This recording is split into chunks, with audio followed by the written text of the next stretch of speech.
Okay, hi everybody. Hello, welcome, welcome. This is the 32nd afternoon of Remembrance.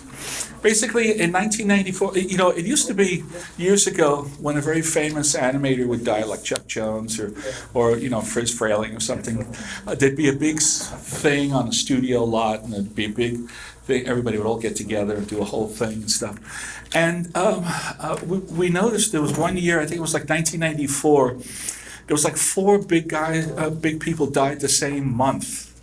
I think it was like Irv Spence, Frizz Frayling, Preston Blair, and John Hallis were all in a month. And we said, God, each one is worth an event. And then at the Guild, we were thinking, well, why don't we just save it up for the end of the year and honor everybody? Do everyone from trainees to studio heads and producers to painters. Let's just get everybody. And that seemed to work out really well, and people got really into it, which is great. So we're doing this now. Unfortunately, as we go on, we start recognizing a lot of names and seeing a lot of people that we knew.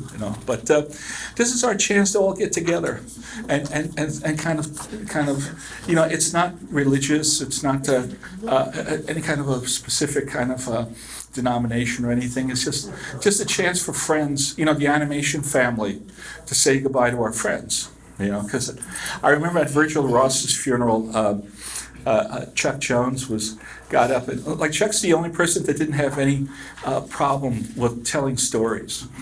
So he was talking about Virgil, and he's mentioning how Virgil met his wife. He said they were at a dance, and Virgil goes to Chuck, "See that one? Wish I could nail that one tonight." It's like, Chuck, too much information. Too much.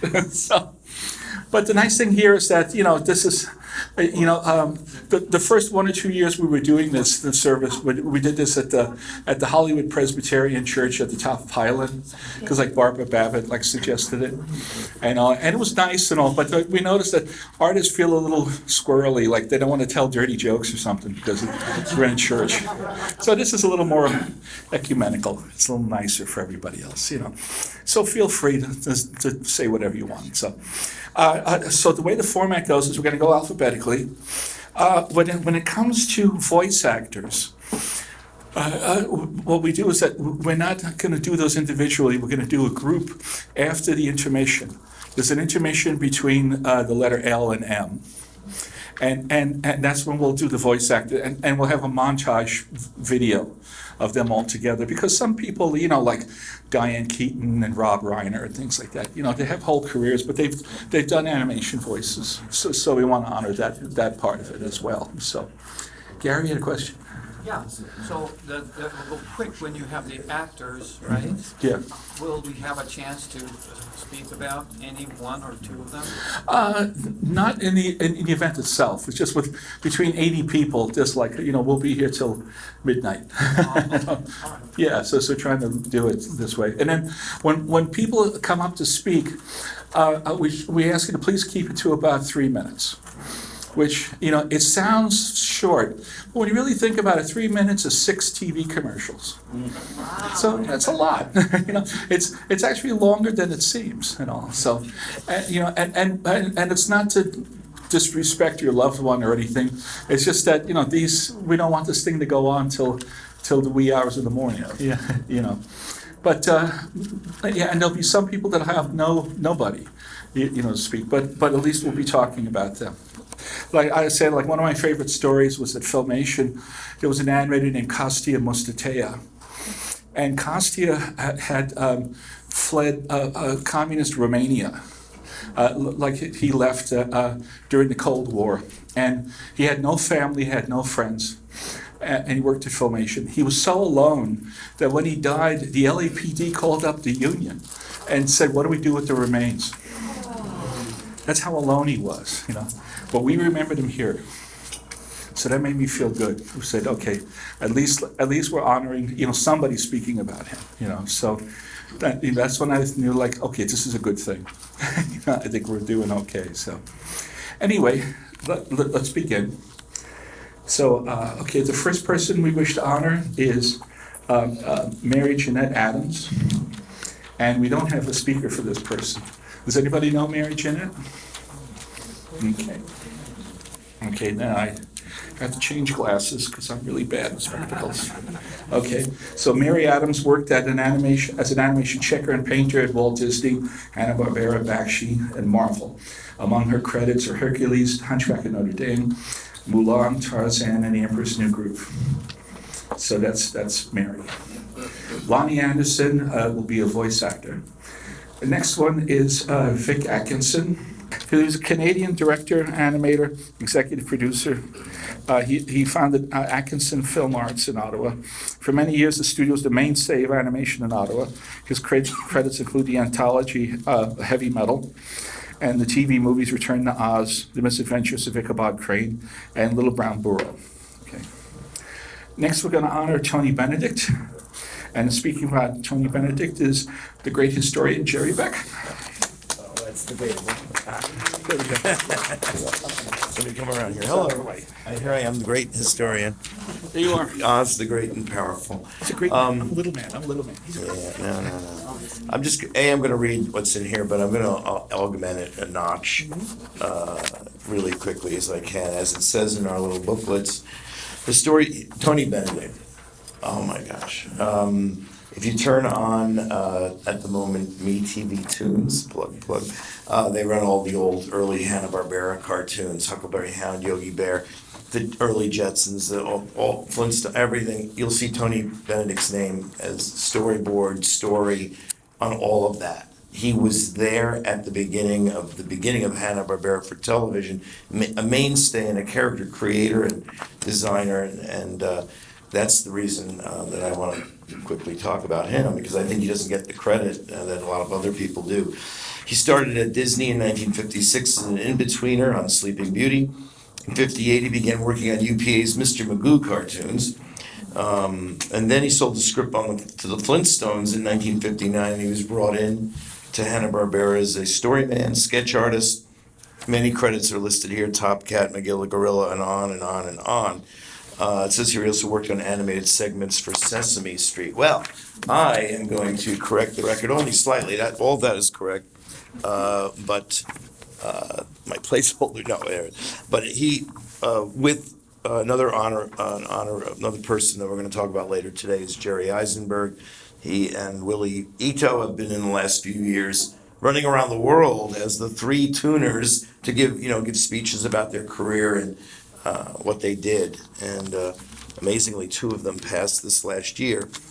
I met Tony in his later years, and he was a spitfire. You see pictures of him. He looks like a little kid back in the '60s, and he was one of those people who naturally looked young his whole life, and he was such a character. He was like a ball of fire on this. I want to mention two things in particular.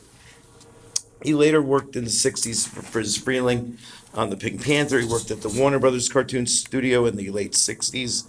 He went back to the Jetsons and Hanna-Barbera in the '80s. He worked at Disney's the Disney TV cartoons like the Wuzzles and all that. But like a lot of us, he wanted to be an artist. He wanted to be his own filmmaker. He wanted to do his own thing. He did a whole pitch board on a project called the Yellowstone Cubs, which he thought would be a great Hanna-Barbera Christmas special. Joe Barbera passed on it, and he did it on his own. He just produced a full feature, which came out as Santa and the Three Bears, which is notoriously in every public domain video dump in every store on VHS. But I don't think he copyrighted it. It's public domain. But it's like a Hanna-Barbera special with all the usual voices, and it's an amazing thing. It still plays on television every year. He also did, now I haven't seen this, and I was asked to do the audio commentary for something I haven't seen, but I knew Tony. Tony did an independent feature that was kind of in the Fritz the Cat mold. You know how a lot of people were doing that in the '70s, Dirty Duck, and these adult type features, rock and roll features. He did this thing called Guitar Picks and Roach Clips. And I did a book called The Animated Movie Guide, and I listed every movie that came out in the United States. All I needed was a poster, a film review. I had all these criteria, what made it theatrical release. I didn't never heard of this film. I couldn't find it. I didn't know anything about it. A few of my friends from San Diego, where it seems to have only played in San Diego, but they sent me newspaper clippings. They said, "Oh, it's a mind-blowing experience." It says here, he just wrote really quickly, guitar picks and roach clips crashed and burned after a very brief theatrical release. I sacrificed my own money to assure full creative control, leaving me with the need to return to the TV business for some daily bread. And that sums it up. And my friends at a very small distributorship just found the negative and all that. They were storing it, and they asked me if I would do the audio commentary, and I said, I have never seen it, but I can't not do that. I will absolutely. Tony Benedict, great animator and great person in animation, and that's really all I have to say. Great. Rest in peace. Yes. Okay, now we're going to honor Russell Blandino.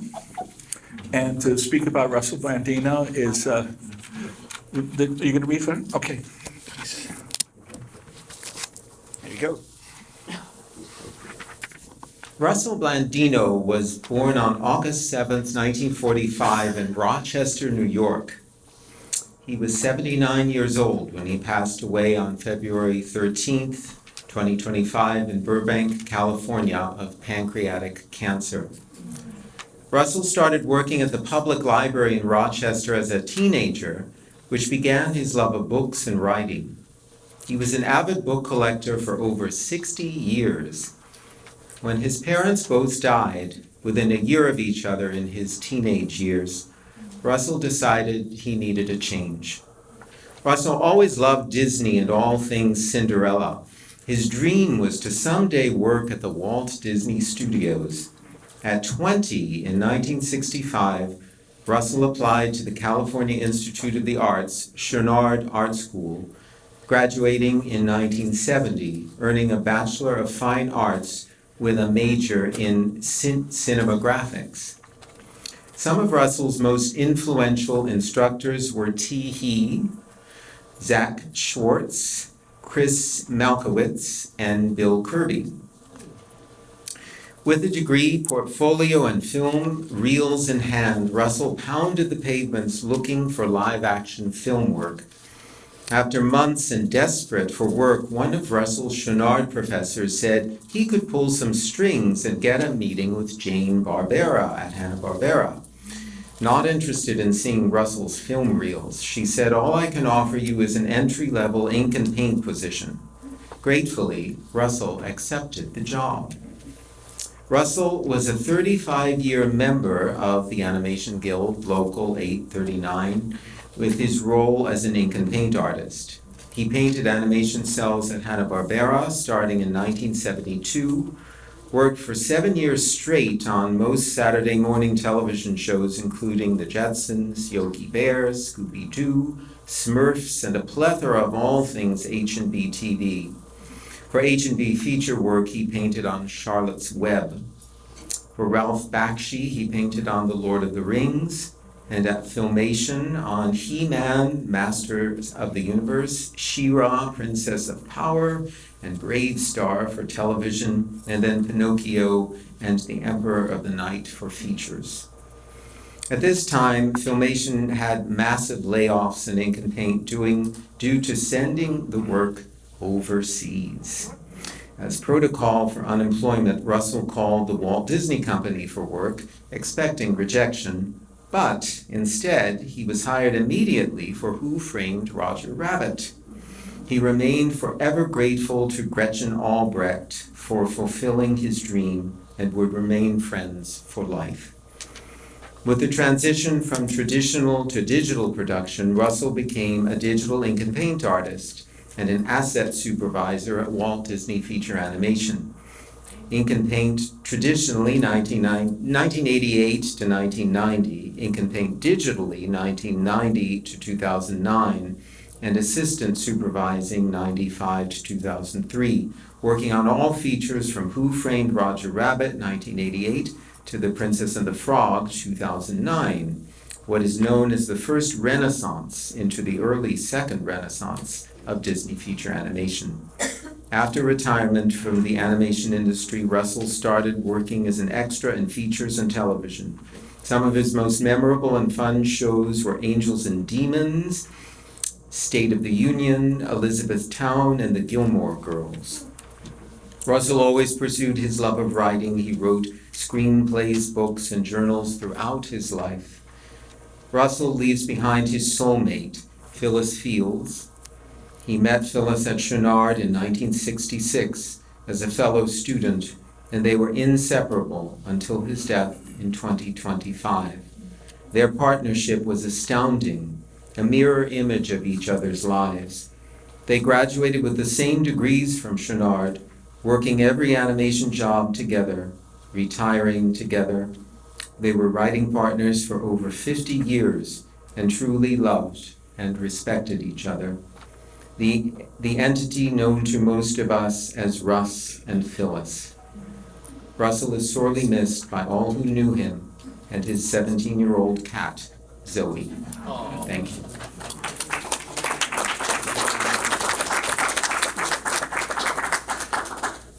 There she is. All right, this is a statement about Michelle Bachner-Spitz from Stephen Anderson. I met Michelle Bachner-Spitz in 2003 when she joined Disney Animation as the writer for an animated feature that I was directing called Meet the Robinsons. Years later, Michelle and I collaborated again as writer and director, respectively, on a series called Monsters at Work. She was perfect to give voice to these stories since both were about a loving community of free spirits, all aspects of Michelle's life and personality. At home, she was a loving wife, a nurturing mother, and a vital member of her community. In the story room, she was kind, humble, and never demanded the spotlight when she entered the room. On the page, she was bold and eccentric. She would surprise me with off-the-wall dialogue, quirky character behavior, and subversive jokes. Michelle made me laugh, and she warmed my heart. It was an absolute joy to work with her and to call her friend. Our final collaboration was in 2024 when Michelle asked me to illustrate a children's book she had written called The Boy Who Found His Smile. It is the sweet story of a little boy who wakes up on the wrong side of the bed and can't find his smile. But when he remembers all of his favorite things, lo and behold, his smile is there. Even though Michelle is gone, she will always be with me.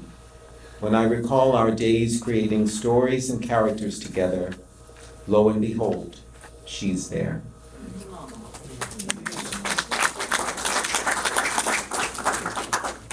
Thanks. Up until yesterday, we didn't have a speaker for Javon, but somehow his daughter found me and sent me this memorial. So Javon Boo by his daughter Julia Chan. Javon Boo lived a life defined by courage, sacrifice, creativity, and quiet determination. Born in Korea, he made the decision to immigrate to the United States in search of opportunity and a better future, whilst giving up a successful career in TV production in Korea. He arrived with very little, but carried with him a deep belief that through hard work he could build a better life. In his early years in America, he explored ways to earn a living while rebuilding his life from the ground up. He spent long hours in public parks drawing caricatures, sharing his talent with anyone who passed by. He even had a stint at Coors Beer Company in Colorado to help support his family. Like many immigrants pursuing the American dream, he was willing to try different paths in search of stability and opportunity. He later moved into the publishing industry where he continued to develop his artistic skills, and for a time he left his family in Colorado to move to California in search of a greater opportunity. It was not an easy decision, but it reflected the kind of father he was, someone willing to make sacrifices so his family could have a brighter future. In California, he found his place in animation. He worked for various companies as a background designer, where he continued to bring creativity and dedication to the work he loved. Creativity was always essential to Javon's life. Outside of his professional work, he loved journaling, painting, and photography, ways of capturing the beauty and meaning he saw in the world. In more recent years, he continued expressing himself through poetry and writing song lyrics, always finding new ways to reflect on life through art. That creative spirit continues through the generations of his family. One granddaughter is pursuing music at the Berklee College of Music, and it filled Javon with tremendous pride when she was accepted. His grandson plays the trumpet in his high school jazz team, and his youngest granddaughter carries a creative spark of her own, showing talent in whatever she chooses to pursue, playing music on her guitar and most recently expressing it through nail art. Javon leaves behind 2 children and 3 grandchildren who carry forward his story, his strength, and the legacy of the life he built. His journey from Korea to America, from humble beginnings to a life built through perseverance, reminds us of the courage it takes to begin again and the sacrifices made out of love for family. Though his journey has come to an end, that courage that brought him across oceans, the creativity he shared with the world, and the love he gave his family will continue to live on through all who knew him. Thank you.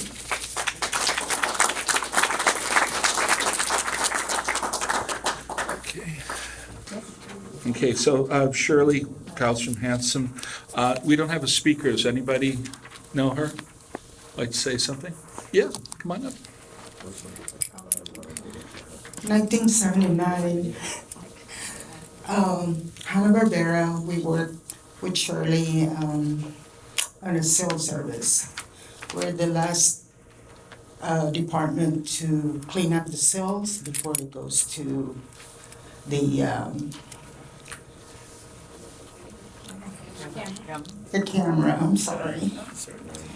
And Shirley, very tall, very quiet, and that was 1979 to 1980, and we worked together for 4 years. And that was the last time. And I haven't heard from her where she went, but I guess according to the list on the book or in the paper there, she worked for Disney after Hanna-Barbera, because the digital in 1980 it started, so everybody just got canned. So thank you. I miss you, Shirley.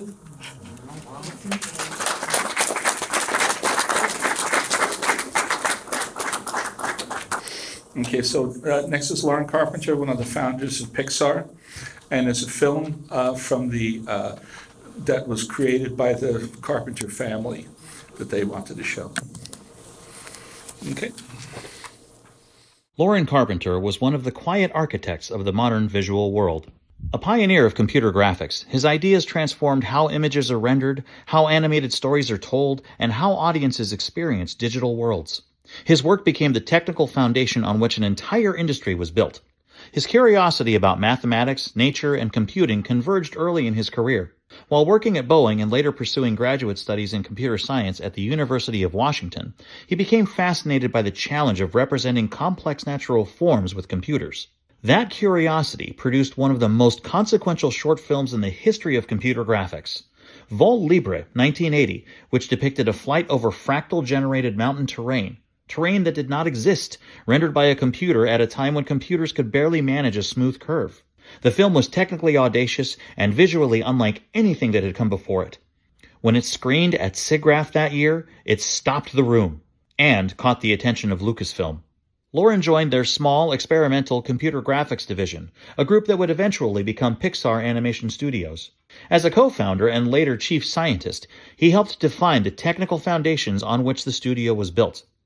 Pixar is rightly celebrated for its storytelling, but that storytelling has always rested on deep technological innovation, much of which began with Carpenter. His most enduring contribution is the Reyes rendering architecture, Render Everything You Ever Saw, developed with Robert L. Cook.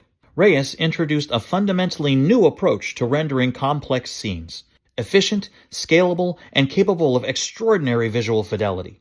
It became the backbone of RenderMan, Pixar's rendering software and the industry standard for production rendering. If you've worked in film visual effects or animation, you have worked inside the architecture Lauren Carpenter helped invent. RenderMan made possible the richly detailed characters, realistic lighting, and believable environments that defined a generation of filmmaking. From early Pixar shorts through Toy Story, Finding Nemo, Up, and far beyond, the visual language audiences came to expect from computer animation was shaped, at its technical core, by Carpenter's vision. The Academy of Motion Picture Arts and Sciences recognized his contributions with a Scientific and Engineering Award and an Academy Award of Merit, among the highest honors the industry bestows for technological achievement. Yet those who knew Lauren often remark less on the awards than on the man himself, his humility, his patience, his genuine delight in ideas. He was not only a brilliant engineer, but a generous collaborator and mentor, someone who cared about the people working alongside him as much as the problems they were solving together. Lauren Carpenter helped teach computers how to see the world, its landscapes, its light, its texture, and in doing so, helped generations of filmmakers show that world to us in new and unforgettable ways.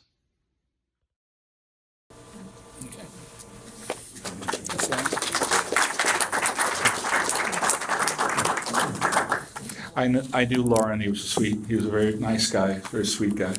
It's interesting that he did his first film that he worked out the problem of fractals while he was an engineer at Boeing Aerospace up in Seattle.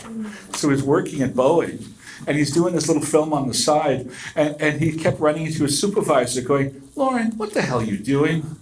We've got a PR department. We don't need this." And he's like, "No." You know? And then he made this film, Vol Libre, just blew everybody away. You know, Ed Catmull saw it and said, "Oh my God, we got to hire this guy," you know, immediately. And he became one of the founders of Pixar. But just doing it on his own, guerrilla style. So, what the heck? That's Lauren. So, okay. Okay, now we got. Who are we doing now? Oh, Kyle. Okay, great. So next we got Kyle Clark. Come on, come up. Hi, I'm Brad Booker. I'm here to talk about my buddy Kyle. Kyle worked in animation and visual effects for over 30 years. He was born in Abilene, Texas, January 10th, 1972. He excelled in art, music, and played high school football at Cooper back in the era of Friday Night Lights in West Texas. He attended Texas A&M, where he earned his bachelor's degree in architecture. Then he went on to get his MFA in film and computer animation at USC, where he was a student of this fine gentleman. Kyle, while at USC, won a silver medal for the Student Academy Awards for his stop-motion film back in 1998. After leaving USC, Kyle worked at Cinesite, Digital Magic, ILM, and then Sony ImageWorks, which is where I met Kyle in 2001. Kyle's like one of those guys that I knew him for years before I actually ever met him. Just we had so many friends in common. But after Kyle and I were going to start a studio in Austin, I packed a U-Haul, moved to Texas where Kyle had relocated. We were going to start a studio, and in the middle of all that, we ran into the guys at Real Effects when they were still like 35 people doing commercials, and we ended up going to help them build Real Effects to over 600 people at the peak. But we worked together for over 15 years there. Kyle served as head of production right when we got there. He then moved to a COO position and later became co-CEO.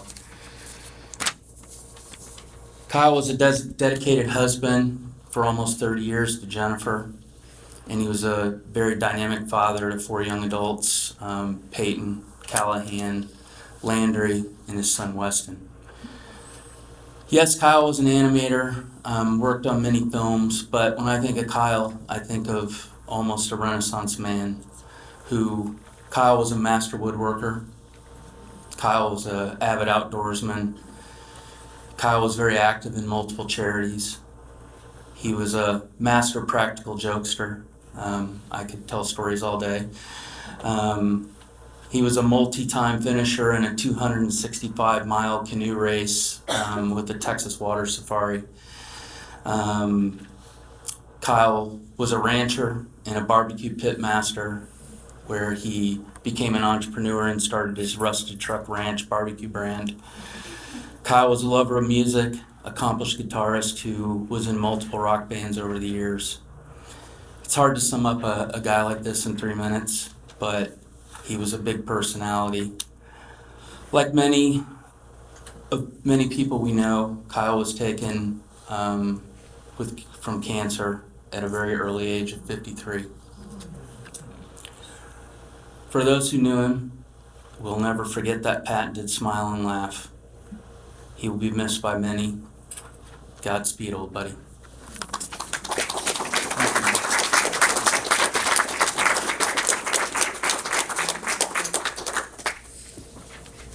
Yeah, that's a strange feeling when you're suddenly honoring my students. It's like, wow. Kyle was a wonderful guy and everything.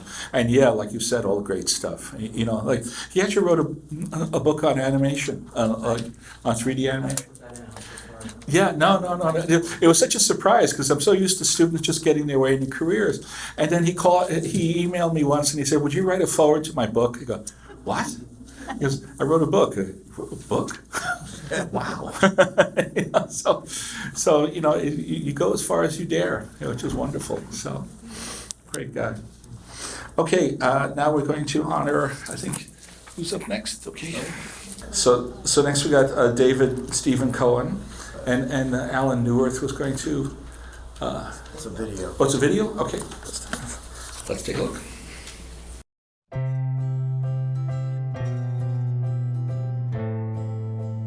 Hi, this is Alan Newirth.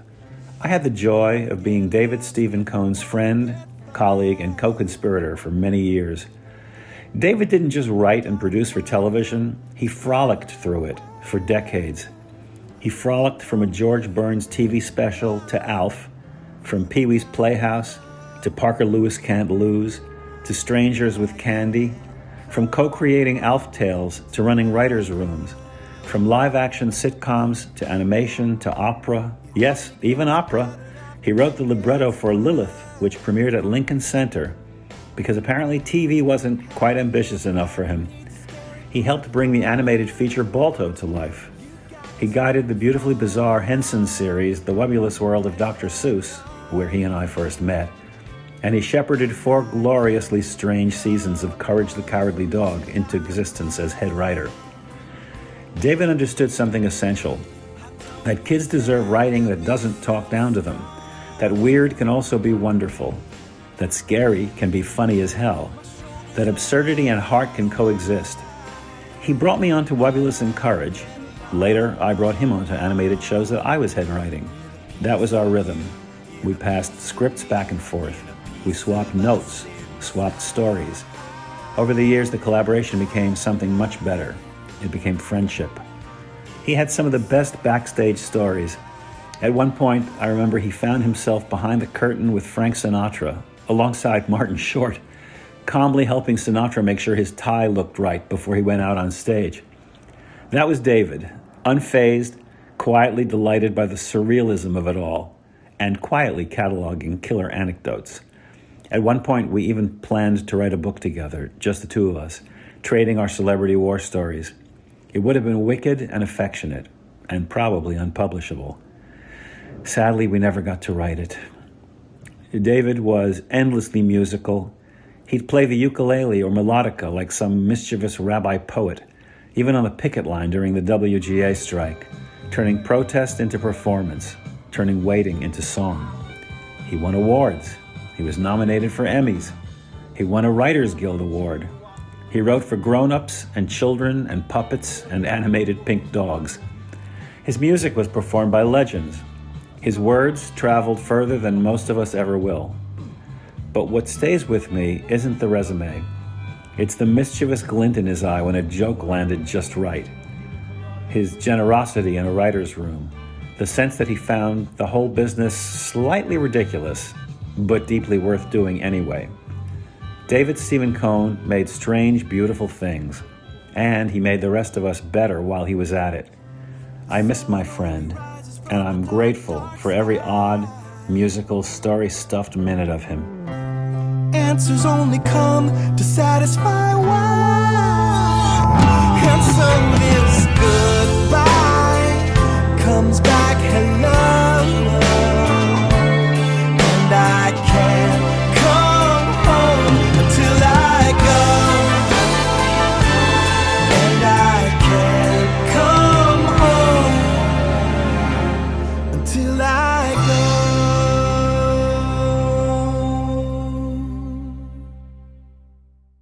Okay, thank you. All right.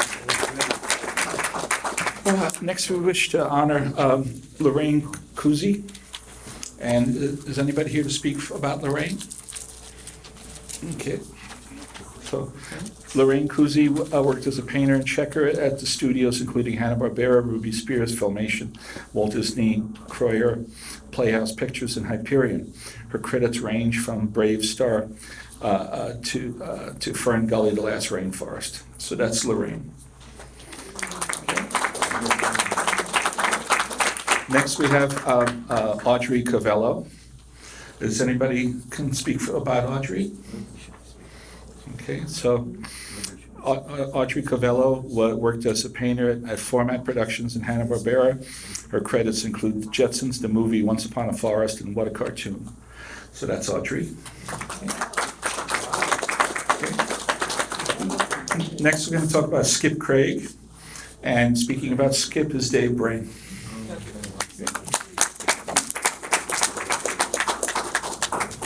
Thank you, Tom. Well, it's not like it's a song. Skip Craig, born November 26, 1931, and died last year, March 31st. George Skip Craig was born in Detroit Lakes, Michigan. I knew Skip because he read soundtracks and placed dialogue on animation camera exposure sheets for me in the 1980s and 90s. He was fast and accurate, whether it was a 30-second TV spot or an 11-minute act. You always had it the next morning. I remember him always casually dressed in shorts, low-cut tennis shoes, and well-worn Hawaiian shirt. What I've recently learned is that after high school, he became a band boy for Spike Jones and his City Slickers because he loved the group's humor. Not a musician, he worked wardrobe and set up the bandstand.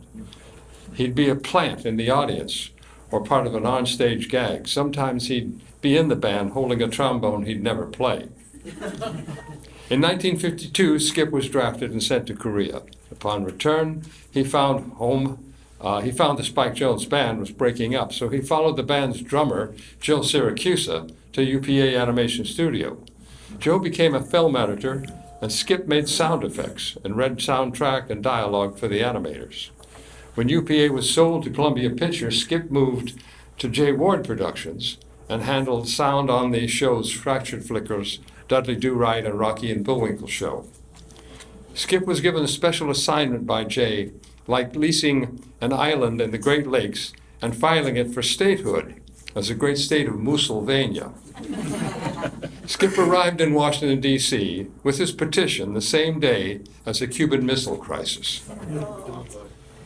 Skip and Jay realized the bad timing and shut the project down. Skip settled into family life and read soundtrack and dialogue all over town. He worked pretty steadily at Walt Disney Studios. Not a collector himself, he helped the families of Spike Jones and Jay Ward when someone approached them about memorabilia. Films, records, posters, props, and artwork. He just seemed to know where everything was. That's Skip Craig. Thank you.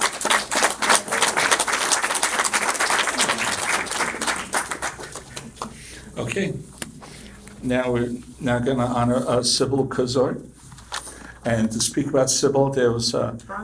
First of all, I want to say what an honor it is to still be on this committee after 32 years. I am one of the OGs. I am piping in from retirement in Colorado as we speak.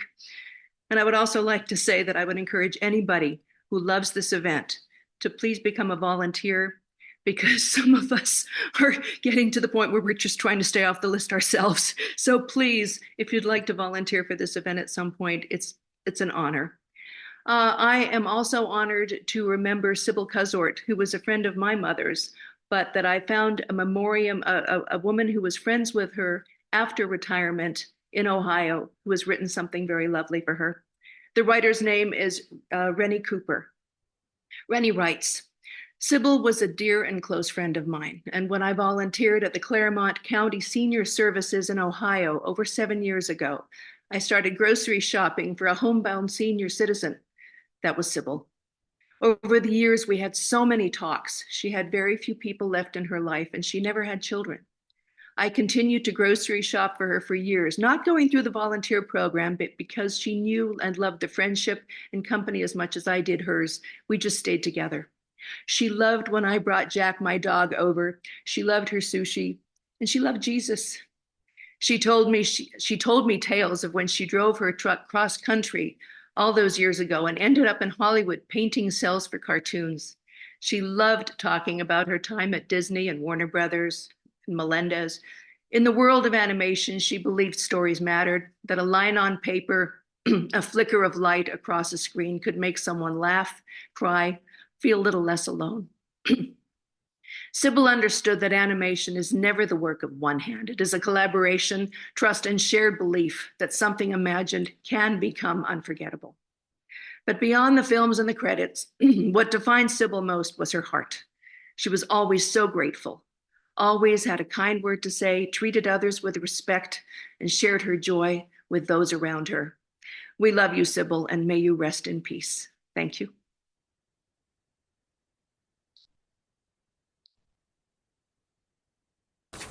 Now we're going to honor Ray Da Silva. And Eugene, did you have something for Ray? Yeah, when I was a child growing up in New Jersey, I had an art teacher named Lucille McKeon who gave me a book called Kodak's World of Animation. And it was written by a fellow named Ray Da Silva. And there were pictures of him in it, working at this marvelous art form that I was fascinated by. And I saw a telephone number on one of the exposure sheets printed in the book, so I thought, I'm going to call him and tell him I'm a reporter. And I asked him all kinds of fascinating reporterly questions, like, what kinds of pencils do you use? He caught on pretty quickly. And he was very kind. He was working, he had his own studio, but working out of his basement apartment in Manhattan. And he invited me to come over, and I would go and bring him my work, and he would correct it and help me to learn more about animation. He was a very dear man. He had his own business with another fellow in New York. Ed Seaman. Who is Ed Seaman. Ed Seaman, okay, yeah. So I didn't know him during that chapter of his life, but we sort of reconnected years later at MTV Animation and then at Jumbo Pictures. Ray was a just very dear, generous soul, and he will be missed. He actually passed away a few years ago, but we neglected to mention him then, so we're doing it now. Thank you.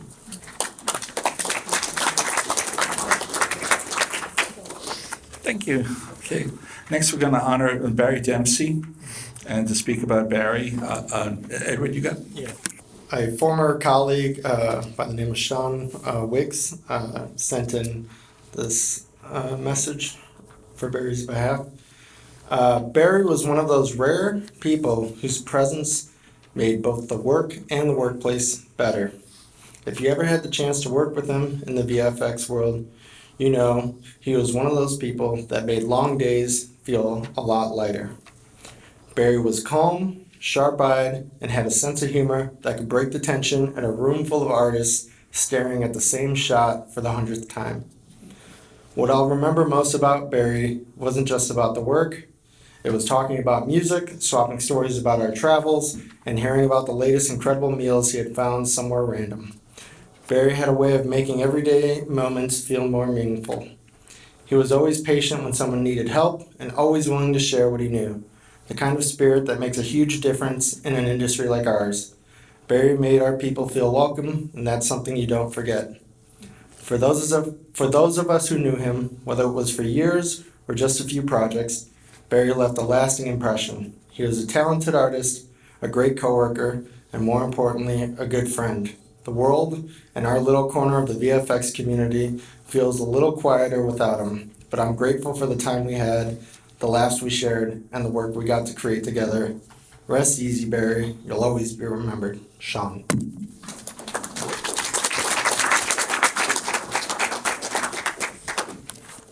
We're now going to honor Norman Drew.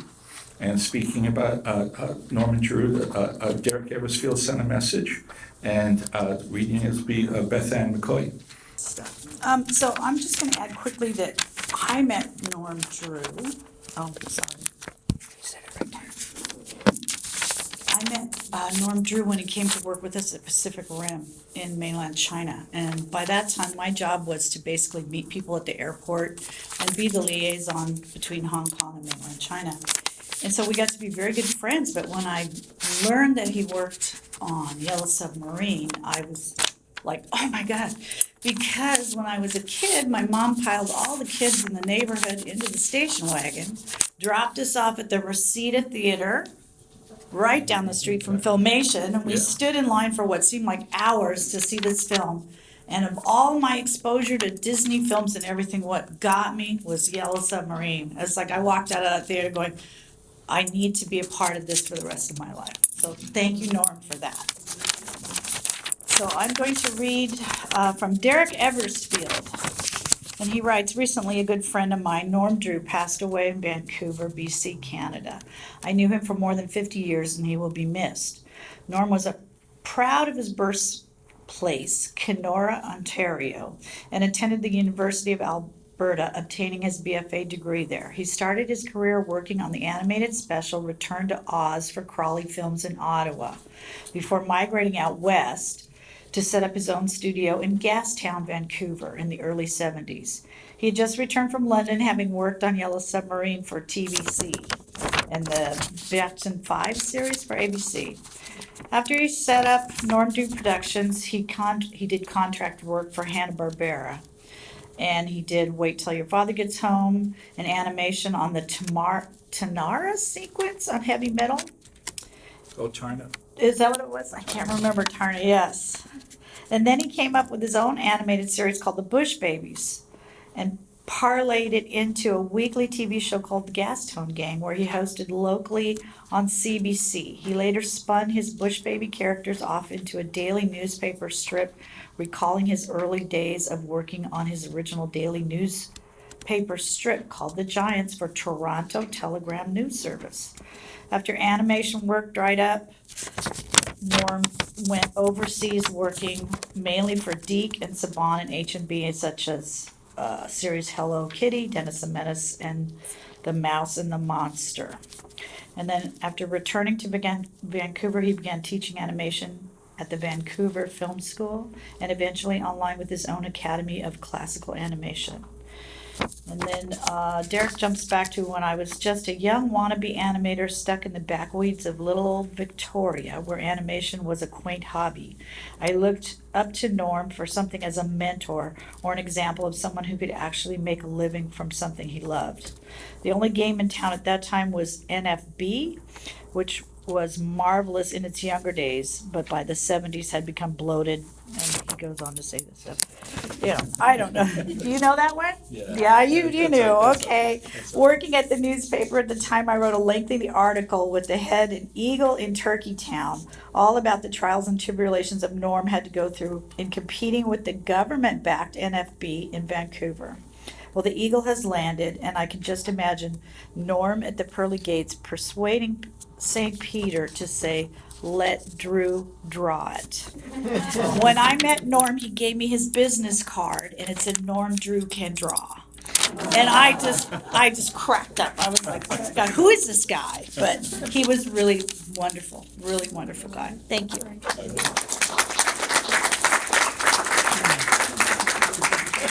That's great. Okay, now we're going to honor Jerry Eisenberg, another part of the Toonsters. So, and to talk about Jerry is Derek Eisenberg. Oh, no, You ready? Dave. Is ready? Oh, you ready? Oh, Dave's going to do it? Okay, there we go.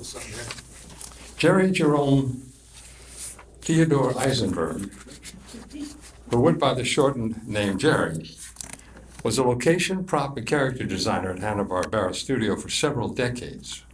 He did principal work on the later Flintstones and the Jetsons, Johnny Quest, Scooby-Doo, Peter Potamus, and Fangface. I only worked on Scooby-Doo and had a model sheet he probably created.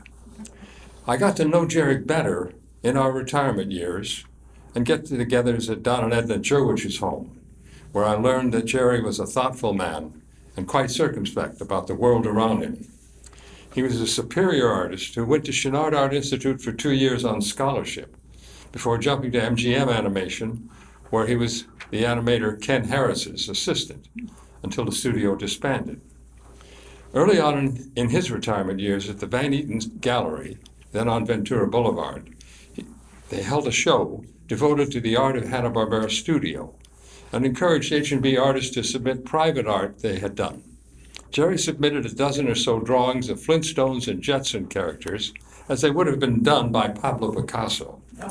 They were devastatingly funny and so clever and observed, Picasso style. Thanks to Steve Hewlett, the animation business agent for several decades, there is a two-part interview that has great stories about Jerry's career available to you if you search the tag interview Jerry Eisenberg 2012. I contacted Jerry's son and asked if he could recall a remembrance of his dad. He did, and I'd like to close with it because it displays so effectively Jerry's remarkable character. Okay, I'll read this then. Hi, this is Derek Eisenberg. As many of you know, my dad was a large man, tall and robust. He was generally affable and kind. To those who really knew him when he was a very competitive basketball player, he liked martial arts. And while growing up in West Hollywood, West Los Angeles, he ran with a group of guys who were quick to mix it up, and if they were disrespected. As a boy, I knew, don't mess with me side of him well. He had no qualms about putting me or my friends in our places with a flash. He was firm but fair. One weekend, we drove to Hollywood Boulevard to shop for records and rock and roll t-shirts. At the time, my dad had a big, beautiful, midnight blue Cadillac Coupe de Ville. He parked it on the street and we went about our shopping. When we were finished, we headed back to the car, and I noticed a shabby-looking street person sitting on the front fender of my dad's car. We could see him down the block. He had this cool cat cap on and was smoking a stubby cigar, enjoying the way sitting on a fine Cadillac made him feel. I was very concerned that my dad was going to blow a fuse. Dad was walking silently, methodically. That worried me. I knew silent Jerry could be a bad thing. He loved that Cadillac. And the walk to the car felt like a mile, but it was less than a block. When we got there, my dad jovially said to the man, "How you doing?" in the slight Brooklyn accent he inherited from his parents. The man sitting on the fender didn't realize it was my dad's car. He seemed to be enjoying the attention. My dad, who was easily 40 pounds heavier than this guy, said very politely with a smile, "Pardon me, I'm going to need to move my car." The man quickly stood up, apologized, and moved away. Then he regrouped and asked the man for some money. Asked my dad for some money, and my dad gave him $10. I was almost appalled and asked why my dad why my dad gave him the money. Dad answered, "I paid him for keeping an eye on my car." I didn't understand at the time, but as I got older, I did. He had diffused the situation. No one was offended. My dad allowed the man to keep his dignity and get something to eat. That was my father, and the lesson I learned that day was priceless. Dad, thank you for the love you showed the world and our family. Thank you.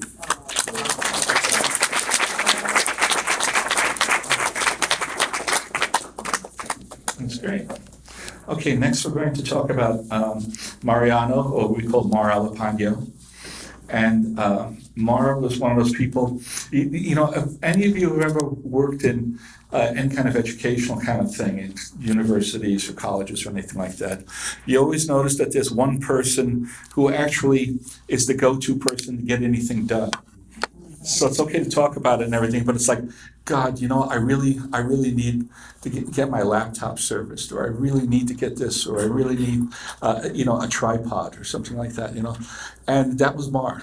Mar was it was Martha Baxton at CalArts, and all, and at SC it was Mar, and Mar was originally from the Philippines, and he came to LA and lived his whole life here. And the great thing about Mar was that for a lot of the students that would come to USC, they had left home for the first time and were in America for the first time, and it's very strange to them. And Mar, being a fellow Pacific Islander, was always sort of like a welcome person. Like, people would show up from the Philippines, and he would greet them in Tagalog. And then people would show up from Hong Kong, and he'd switch into Cantonese. And then another person would come from Beijing, he'd switch into Mandarin. I was amazed that he would just rattle off these languages. He spoke Japanese as well. He was fluent in so many, and but always with that very friendly expression and everything. Like, he was always there for you, and he always had stuff, and you knew that any kind of problem, if Mar was on it, it was going to get done. And he did a number of short films, and he was a Fulbright scholar, which is fascinating. So I was just I'm very impressed with him. And he died suddenly of a stroke during a walk, and it's kind of a shock and everything. They didn't really expect it, but he's definitely missed by anybody who his career touched or was affected. So that's Mar. Thank you. We're now going to honor the great Jules Feiffer, and there's something from John Canemaker. Jules Feiffer, a great artist and writer, died last year at age 95. Feiffer was a true polymath and an unabashed liberal. He first gained attention in 1956 as an acerbic cartoonist in New York's Village Voice newspaper. For over 40 years, his weekly, must-read comic strip lobbed satiric cartoon grenades of ridicule at politicians, pop culture, and personal relationships. In 1986, Feiffer's enormously influential cartoons won him a Pulitzer Prize. Over his long and productive career, he wrote Broadway plays, such as Little Murders, screenplays, including Mike Nichols' Carnal Knowledge. He also illustrated children's books, such as Norton Juster's The Phantom Toll Booth, and Feiffer's own The Man in the Ceiling. In his last decade, he wrote and drew graphic novels, full of film noir imagery that honors his mentor, Will Eisner. Jules Feiffer also loved animation. One of his first jobs was at the CBS Terrytoon studio, where he storyboarded a narrative he wrote titled Monroe, about a 4-year-old boy drafted into the Army. The short film won an Oscar in 1961. As I knew him, Jules was down-to-earth and easy to talk to. We often ran into each other at events in Manhattan or Long Island, and we always talked about animation history, especially Winsor McCay. The last time I saw Jules was on a cold evening in November 2016, when he gave a talk and signed his books in a Sag Harbor bookstore. He was in his late 80s then, but when he took to the podium, his energy and laser-keen intelligence came forth in a riveting presentation of his art and his political savvy. At the end of the talk, he read from a letter he wrote after Trump's stunning upset against Hillary Clinton, which had just occurred. He wrote it to his daughters to quell their fears and put events into historical context. His inspiring letter concluded with these words: "The truth, now, as always, is that history has no learning curve, and old lessons once learned are forgotten or become twisted and rejected. And so we must start from scratch all over again. That's the secret of America. We fight the same fights over and over and over again, without many of us knowing that today's fight is a retread of previous fights going back decades or centuries. So Trump was elected president. So, time again to fight, unquote. We wish you were here to fight with us, Jules.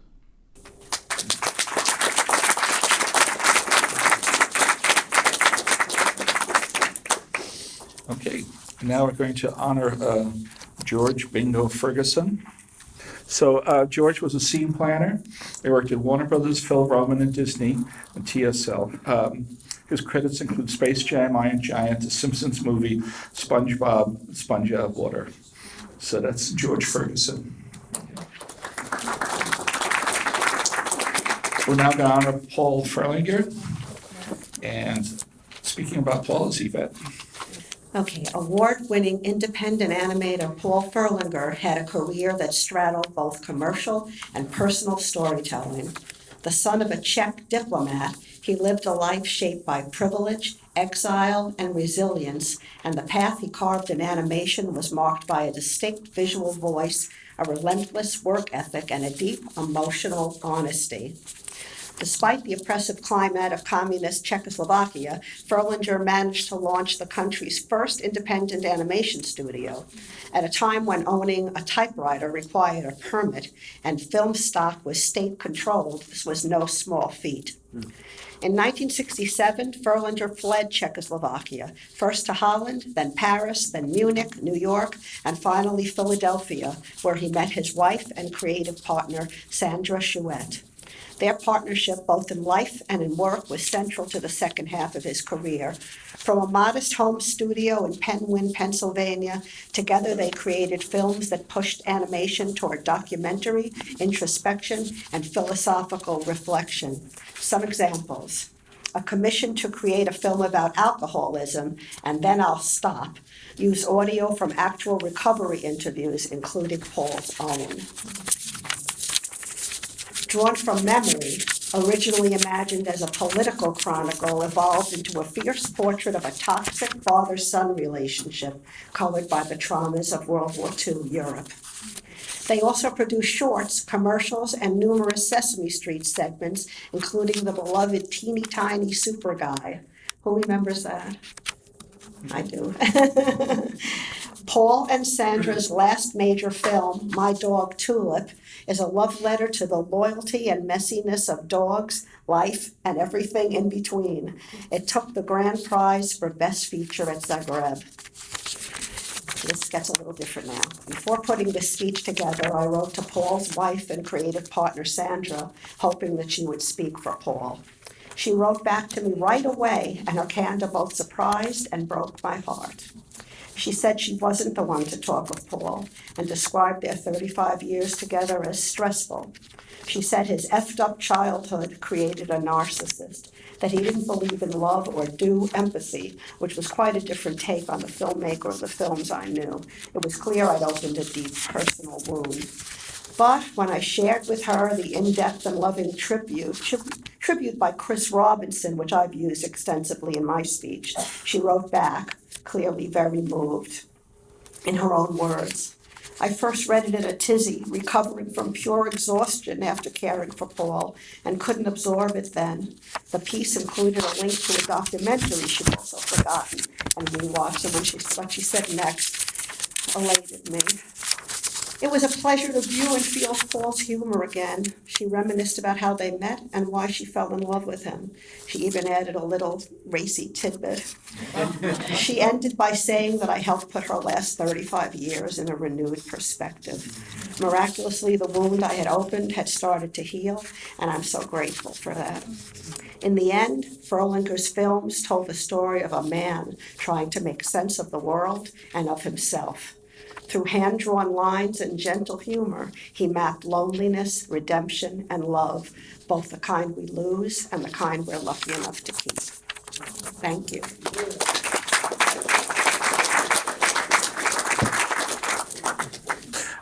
We're now going to honor Gail Frank. And speaking about Gail is Alan Frank. Hi, everyone. I'm Gail's husband. I'm going to try to keep this to 3 minutes. I just wanted to say a few things. Oh, hi. Rick, how you doing? Good. So, many years ago, No, not okay. fine. Many years ago, in a little town in Kansas of about 700 people, a little girl was born who had a big dream. She wanted to work for Walt Disney. But, you know, in that little town, how do you get from the middle of Kansas to Los Angeles? So what she did is she saw a little ad in the comic book that said, "Can you draw me?" Maybe some of you people remember that. She drew it, she submitted her work, and she ended up with an art correspondence course. And that was the extent of Gail Finkeldye's training to be an animator. That was it. So soon after she graduated from high school, she set out with her older sister Judy, who was a nurse, to go to California. Her sister had already got to Bakersfield. She came back to get Gail, and so they were in Bakersfield for a while. And Judy found a job in Burbank at St. Joseph's Hospital, of all places, right across the street from Disney.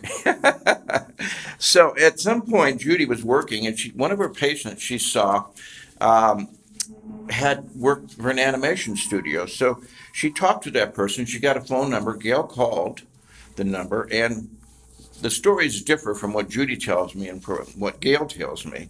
But basically, she got to go to an interview with a lady named Roberta at Hanna-Barbera. Maybe some of you know that lady as well. And Roberta worked in ink and paint. She gave Gail a test to take home, and when Gail returned with work, she was hired. And the rest of that, they say, is history. So anyway, Gail would say to me often, she said, if I had to get a job in animation, I couldn't do it because I don't have a portfolio. But Gail's portfolio was her work. From early works at H&B, where she worked on Huckleberry Hound, Yogi Bear, Flintstones, and later animating the Smurfs and Heathcliff, Scooby-Doo, and so on, she moved then over to Walt Disney to work on Tron for special effects. Black Cauldron, Something Wicked This Way Comes. She even told me she did at the end of Something Wicked, if you remember that movie, Mr. Dark is electrified and he dies and he melts down. She hand animated all the electricity in that. So it was kind of interesting. So even though she had a lot of credits online, you won't find that. But she unknowingly became a groundbreaker for female artists at Disney, because from what we were able to determine, she was the first female animator to receive screen credit, as well as the first female special effects animator for Disney. So she worked for Disney for the next 20 years in feature animation, and she ended up being there at the time when Roy Disney said, we need to get back to what made us great, and that's great stories and great storytelling with animation. So she got to be there during The Little Mermaid, Beauty and the Beast, Lion King, all that time. And so she worked 40 years in the Animation Guild from March 1962 until September of 2002, spending roughly 20 years at Hanna-Barbera and 20 years at Walt Disney. And she retired from Disney. The reason she retired, she fell and she hurt her back. But her back was bad. Enough said on that. But who was Gail Finkeldye herself? Well, from those who knew who had worked with her, one word seemed to come up: sweet. She was very sweet. She was kind. She was caring. She was full of love and joy. She loved animals, especially horses and puppies. She was always a joy to be around. Every morning when she walked in the room, my whole world brightened up. She was so much fun. She loved to play, to act, or role play. I never knew what character would show up at a moment's notice. The Chinese prostitute? You pay now! Or the German lady with the Spanish accent. She loved to bait me. I said, "What are you talking about?" I would say. "That makes no sense." Yet she would continue to lobby her position until finally I relented, and then the great big smile would come across her face, and she knew she got me again. Darn it. But she was fun and funny. Her sense of humor was one of her best traits. In fact, her coworkers wrote all these quotes down, and I'm not even going to go into all of them, but I'm just going to give you a couple of them here. "Shut up. I'm not done griping yet." "You should have seen me the other night. I was playing the piano with my toes." "Because there are some things I don't remember that you remember that I might remember." "I'm a bitch today, and I'm going to be a bitch all day long." "I think of everything in terms of ice skating." She planned to have a variety show one day. The Gale Show, all on ice. If I'm stuck in it, she said this to her coworker, "If I'm stuck in an elevator with you, you're not peeing in the corner." His name was Ed. She said, "Let's dunk Ed's head in the toilet. I wonder how long we can hold him under." Or also, "I'm going to shove a ding-dong down your throat." When Ed pretended to be a priest, she said, "Father Ed, I'm going to start your collar." Later, with other animators, even though my face is tiny, even though my eyes are tiny, my face is large. "I like gloom. I'm glad for your guilt. It's only proper I should meet my fate on a game show. And there's nothing good on the radio, so I'm going to have to listen to you." And then there's the classic. "I would be happy to see teenagers torn limb from limb."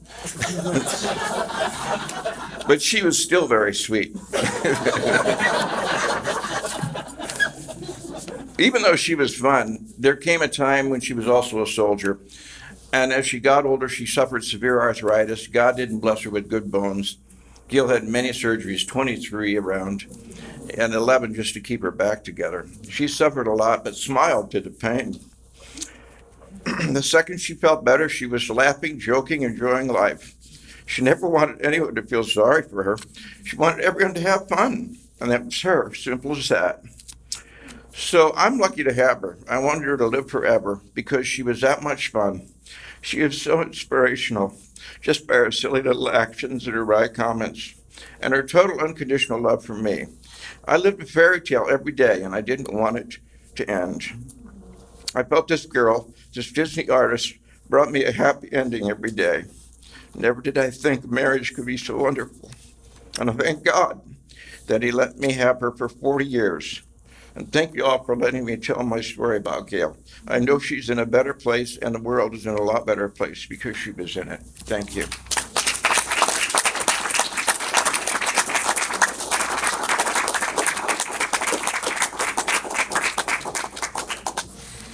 Okay, now I'm going to honor, who are we up to now? Okay, Jim Franson. Good afternoon. My name is Julie Kirpin, and this is my sister, Paula Anderson, and we are the daughters of Jim Franson. Dad was destined to be a Disney artist. Which it doesn't say in the program, but he was. Just saying. As a young boy, he very confidently wrote to Walt Disney Productions asking for a job as an artist. He actually received a very polite rejection letter informing him that they were not currently hiring new artists and suggested that he try again someday. More on that in a bit. After attending Mississippi Southern College, Dad decided to get a bit more serious about his art and enrolled at the American Academy of Art in Chicago, where he met our mom, Janet. After that, he spent 2 years in the U.S. Army and then returned to Highland Park, Illinois with his new bride and started a family. During most of our childhood, Dad was a commercial artist, doing everything from designing coins, plates, and pendants to illustrating children's books. His red-green color blindness, which he passed on to me, so thrilled, would sometimes get in the way of creating full-color art or paintings. And in cases where he did need to paint or color something, our mom, who was also an artist, would mix the paint and instruct him the correct colors to use. It's no secret that commercial artists do not actually make a lot of money, but even though we lived in a very small farmhouse in an otherwise very affluent community, we were always so proud of what our dad did for a living. We would go to work with him in some summer days and just watch in amazement as pure magic came out of the end of his pencil. After our parents' marriage ended, Dad made the big move to California in 1979, hoping to work at one of the many animation studios here.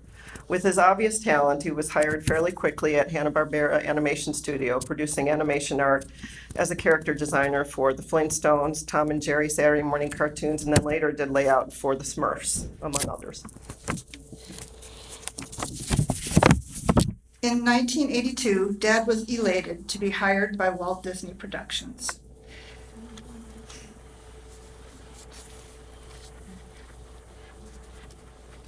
Want me to do it?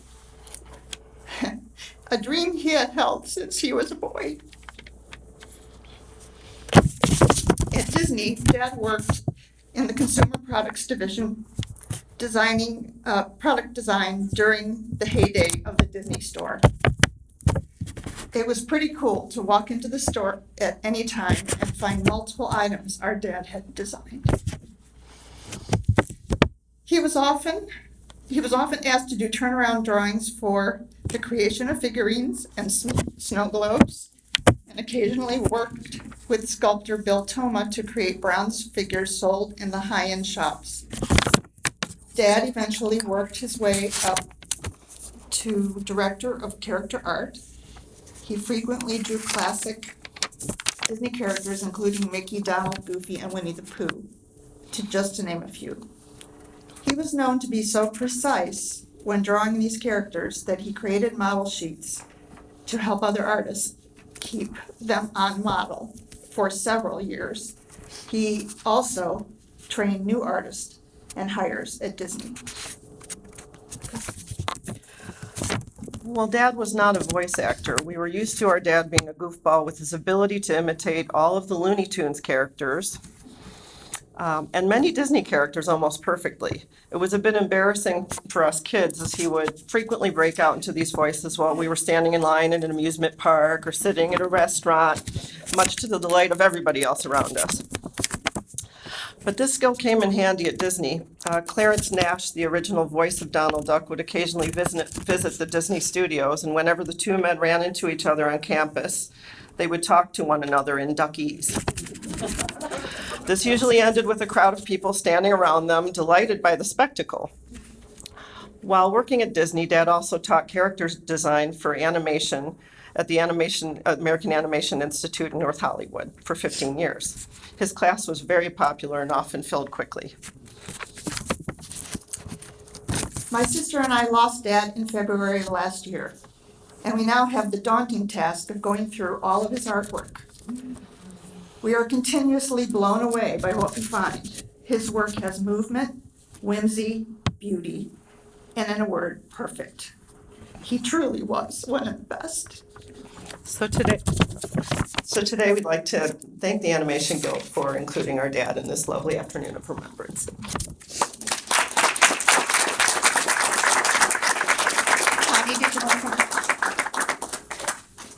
I knew Jim Franzen for over 40 years. I first met him at Hanna-Barbera when he was in layout, and I was assistant animator at that time. Years after that, I had been working at Filmation when everybody got fired one day, and I needed a job, and I met him at what used to be the Red Robin. I think it was on Cahuenga Boulevard. It's now, I think, a gas station or something. And he said, well, come over to Disney. I can get you a job. And I went over to Disney, and he did. He got me a job. So I worked at Disney with him for quite a long time. He was very proud of his house in Camarillo. I used to travel back and forth to the airport in Santa Paula, and I lived in Malibu at the time, and I would stop at his house. And he had built a beautiful art studio in one of the rooms in his house and was very proud of the display case, the flat files he had renovated. He was a really excellent woodworker and did a lot of woodworking during that period of his life. So I'll miss Jim. You know, he was such a part of my life for so many years.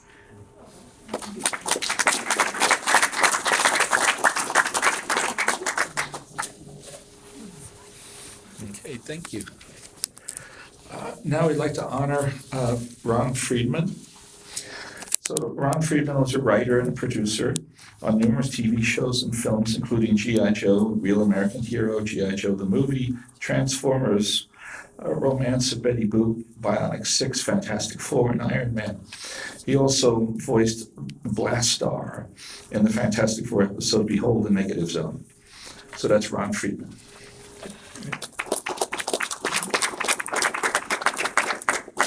We're now going to honor Joseph Gilland.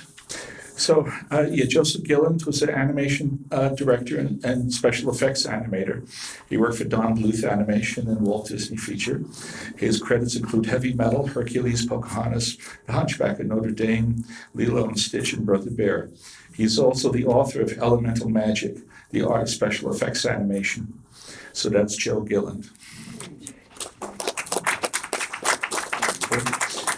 We now like to honor Marcia Griffin. So she's a writer, story editor, producer. Marcia Griffin worked at Cartoon Network, Disney, TV Animation, Warner Brothers, Wild Canary, and Marvel.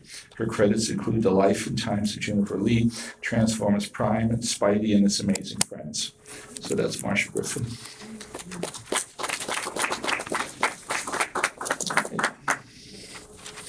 So next one is Carol Holman Grosvenor. And to speak about that, I think we have a tape from Bronny about Charlie, from a video, okay, from Charlie Grosvenor, okay. Hi, my name is Charlie Grosvenor, and I have a challenging task before me today.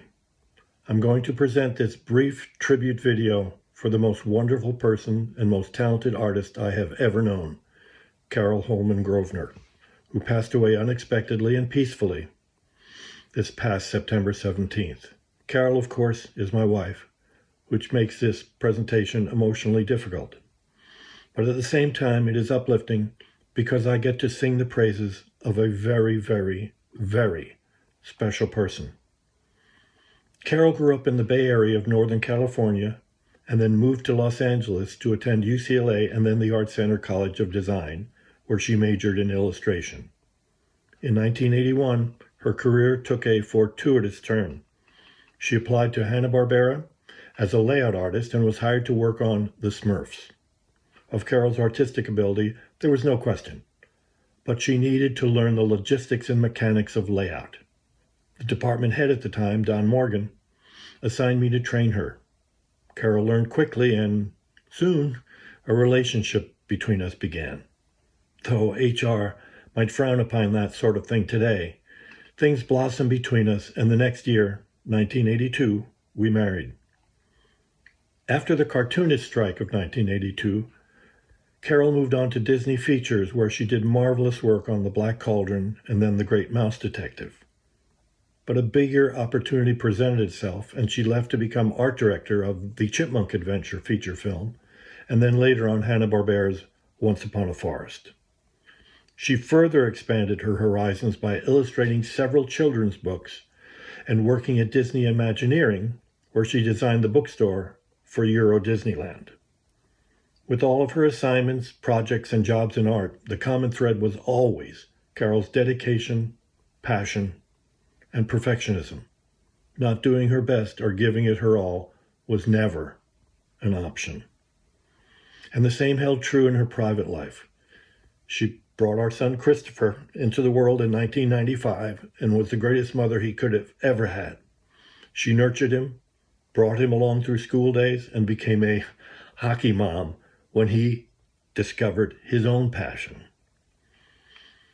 With her own hobbies and interests, the passion remained, whether it was regarding her love of ballet and dance, her hosting of elaborate tea parties for friends, her love of Halloween with all its decorations and costumes and parties, her celebration of Christmas with its cheer, decorated trees, and gift-giving, her absolute infatuation with and love of dachshunds, or her planning and spearheading family trips and vacations.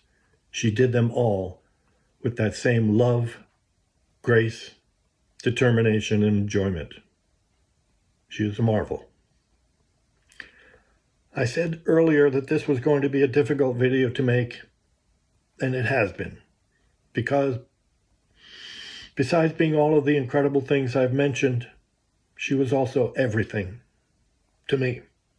Wife of 43 years, my better half, my soulmate, my sweetheart, and often my conscience. Just a wonderful, very, very, very special person. I expect that at least some of you at this day of remembrance knew Carol and hopefully have some fond memories of her as she does of you. Please send a thought or prayer in her direction. We would both appreciate it. Thank you, and God bless all of you and all of those who are being remembered and honored today.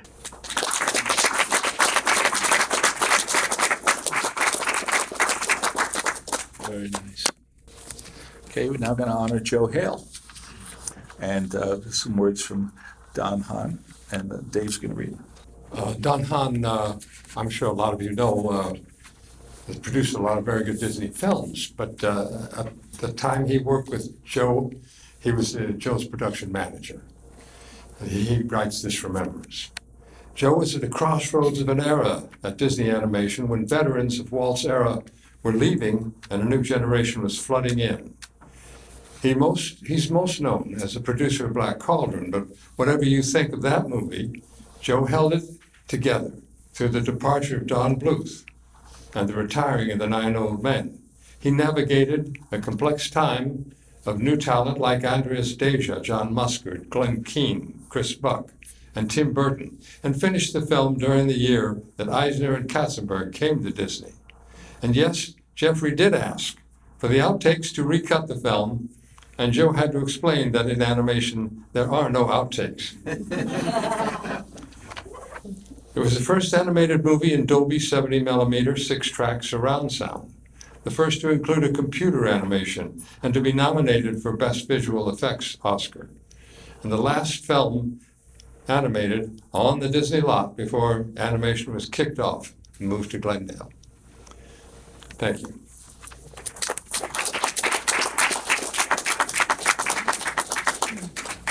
So we're now going to honor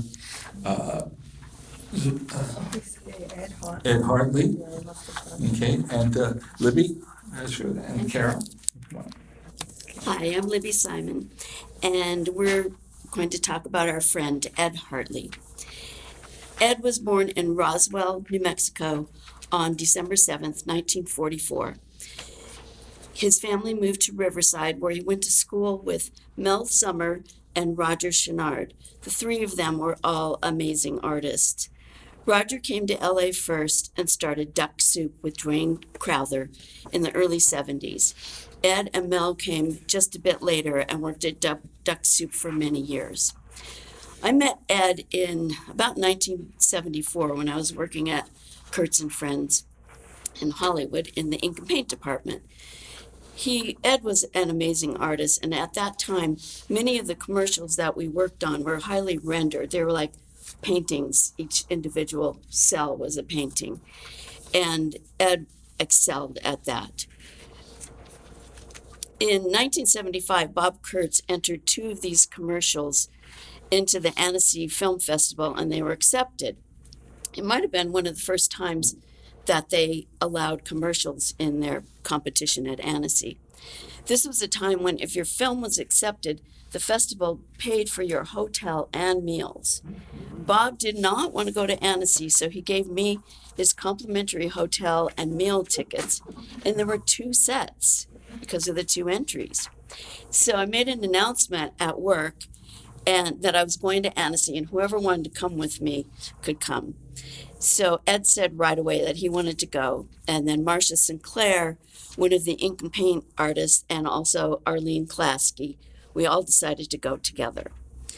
So on our arrival in France, we stuffed ourselves into a very tiny European auto with our, hard suitcases at the time when they were like huge hard suitcases.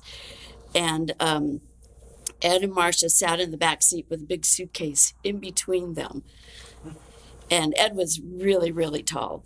So we made quite a foursome. And Ed just loved seeing European museums and eating at restaurants, and just he had a great time.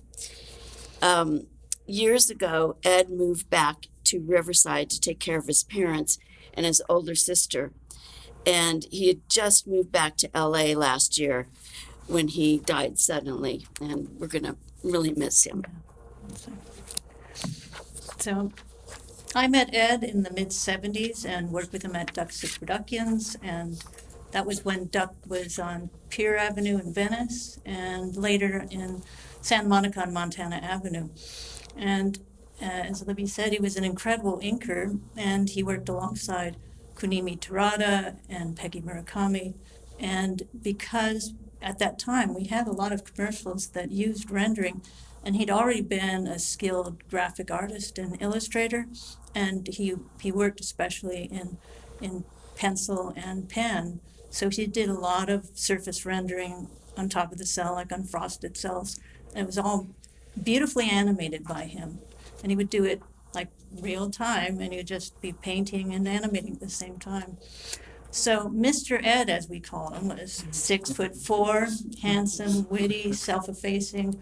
Everyone loved working with him. When we went down to get food, we'd be walking, and of course, there were a lot of Asians working there, and they can paint, and we were all like around 5 foot or under, and he's 6'4", so he really stood out. He worked for a lot of different boutique studios. He worked for Kurtz and Friends, for Libby, for Linda Taylor, and my husband's and mine, Buttercup Pictures. Ed retired to Riverside for several years, and this is pretty much as ink and paint work dried up, and he also took take care of his loving sister. But after she died and her husband died, he decided to move back to Hollywood because he really loved living in Hollywood. And we heard that he was going to be coming back. We got all excited. He set a date where we could have a get-together, like a homecoming for him. And we were all set to meet with him in August, and we were all excited about it. And we found out an hour before the party was going to start that he died suddenly the previous week, which was devastating for all of us. And we were all there assembled with a potluck, and it turned into a beautiful wake with all of us, Libby included, and we all reminisced about him. And he had a beautiful, sense of humor, love of Art Nouveau, architecture, culture, fashion, film, and trashy camp. Some of us later attended his memorial service at his Hollywood apartment, and there we met his family members and friends and his neighbors, and they regaled with us with stories where they really expressed deep love and appreciation for his art, and we all felt it, that there was mutual love there, and we knew that his final months were very happy being back in Hollywood and that he was with friends, and we really miss him. I brought some pictures with you too. These are some pictures of his illustrations, and he did a lot of stuff in the 60s, and just sketches. a lot of fashion. In his sketch pad. We put them up on the wall. Yeah, and then these are some pictures of us at Duck. He was in a little short film that we had, Ducks on the March, where he played a scientist. And there's him with Toby Bluth, Mary Measures, Peggy Murakami, Mel Summer. These are pictures here on the right that he took. And the last one at the bottom is of me and Libby in 1979. So, anyway, I love you, Ed. How's everybody holding up? Okay. We're getting through the list. Here we go. Okay. Okay, next one is Karen Wasserman Hathaway. And Nancy Fraser. okay, and Nancy Frasen's coming up. Okay.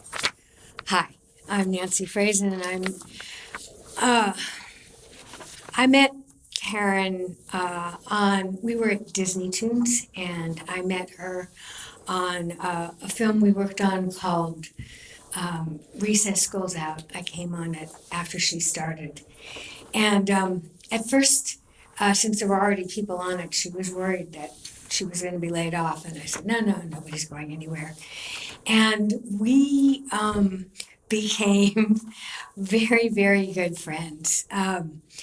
I have to say, Karen was a force. This was someone who was not shy, tenacious, amazing assistant. Absolutely amazing, really smart, on top of everything. And we just had a great time. I mean, I don't think I ever laughed as much. We were working in the basement of the stage 6 and 7 building on the lot. And above us, they were shooting live action series. And about once a month, like a hairdryer would catch on fire or something, and the whole building had to go out. And, or one time actually, one of the pipes broke above, and water came crashing down on the Avid while I was I think I just like rolled back a little bit.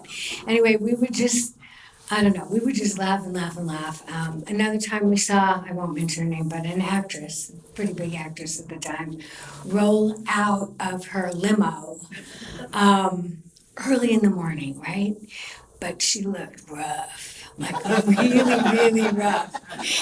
And we would just laugh forever. Like we were always joking. It's like, what a life, where you could just have like a whatever happened the night before. And then, you just roll into makeup and they make you look great. I'm like, why don't we have that? Anyway, we worked on that movie, and we also worked on Teacher's Pet. We both had kids around the same age. And so whenever school was out or something, but we had to come to work, we'd bring them both in, put a bunch of toys in the middle of the floor, let them play. And on Teacher's Pet, she was pregnant with her second. And she was an amazing mom. I mean, there is nothing she wouldn't do for her kids. But when she was pregnant, she was really, really nauseous. And even though I said go home, she wouldn't. So even though I had never been pregnant, I said, well, let's just go to the commissary and get some bread, and maybe that'll, or crackers or something there that'll help you out. And so we went there. She ate a whole loaf of bread. She just worked her way through it on the couch. And at the very end, we still were laughing about that because she couldn't believe she ate all of that. I will say that one of the things I was amazed about her also, in addition to being tenacious and persistent, was what a loyal friend she was. I feel very honored to have been a friend of hers for a really long time. And I was always amazed at her boundless energy. I thought I did a lot as a single mom and an editor, but actually I take a back seat. She always had plans for her family to do stuff and vacations and with friends, and now I know why, because she wasn't going to be around as long. And even though neither of us knew that, it totally makes sense now. Anyway, I do miss her. Thank you for giving me this opportunity to remember her.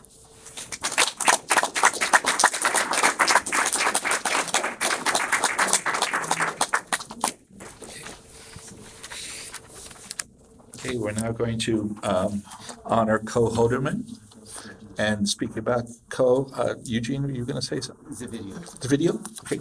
I'm here at the National Film Board of Canada, where it's an honor to pay tribute to legendary Dutch-Canadian animator Co Hodeman, a filmmaker whose originality and humanism made him a true icon of cinema. Co's career was dedicated to short films, and in many ways, he and the filmmakers of his generation are the reason the short form remains so powerful. This is the realm of the auteurs, the masters, the singular artists. Co was all three. Of his many award-winning films, the one I'm closest to is The Sandcastle, his Academy Award-winning film from 1977. Rewatching it for this tribute, I was struck by the film's optimism. The Sandcastle is a creation myth with a benevolent creator, a creator who builds a community where every individual's unique shape and talent contribute to the whole. Together, they create this beautiful harmony. They even band together as a sandstorm comes to wipe their little civilization away. It's a little melancholy, but it doesn't cut the optimism. It's just the way things are. All creation, all art is ephemeral. We all return to grains of sand. The textures, the handmade quality of Co's films are distinctly personal and original. Sets and puppets might seem simple, but every detail and shape has a purpose. Co's medium was stop-motion animation, and he understood better than anyone how important material is to that medium. Material, in fact, is story. If you want to speak to children, you have to speak to them with the materials that they know best. Not the language they speak with their mouths, but the one they speak with their hands and their eyes. I had the chance to get to know Co when we were both invited to be jurors at the Tehran Film Festival in 2011. In person, he was a little like the characters in his films. He had a soulful, open-minded curiosity about everything and everyone. Watching him enter a room of strangers or wander through the Tehran marketplace was like seeing Monsieur Hulot or Zeppo Marx, but in real life. That quality, Co's sensitivity, almost naive curiosity, it frustrated me because it's a quality I don't have and I never will. But after meeting Co, I try, we should all try, to see the world the way he did. And if you want to know how, just watch his films.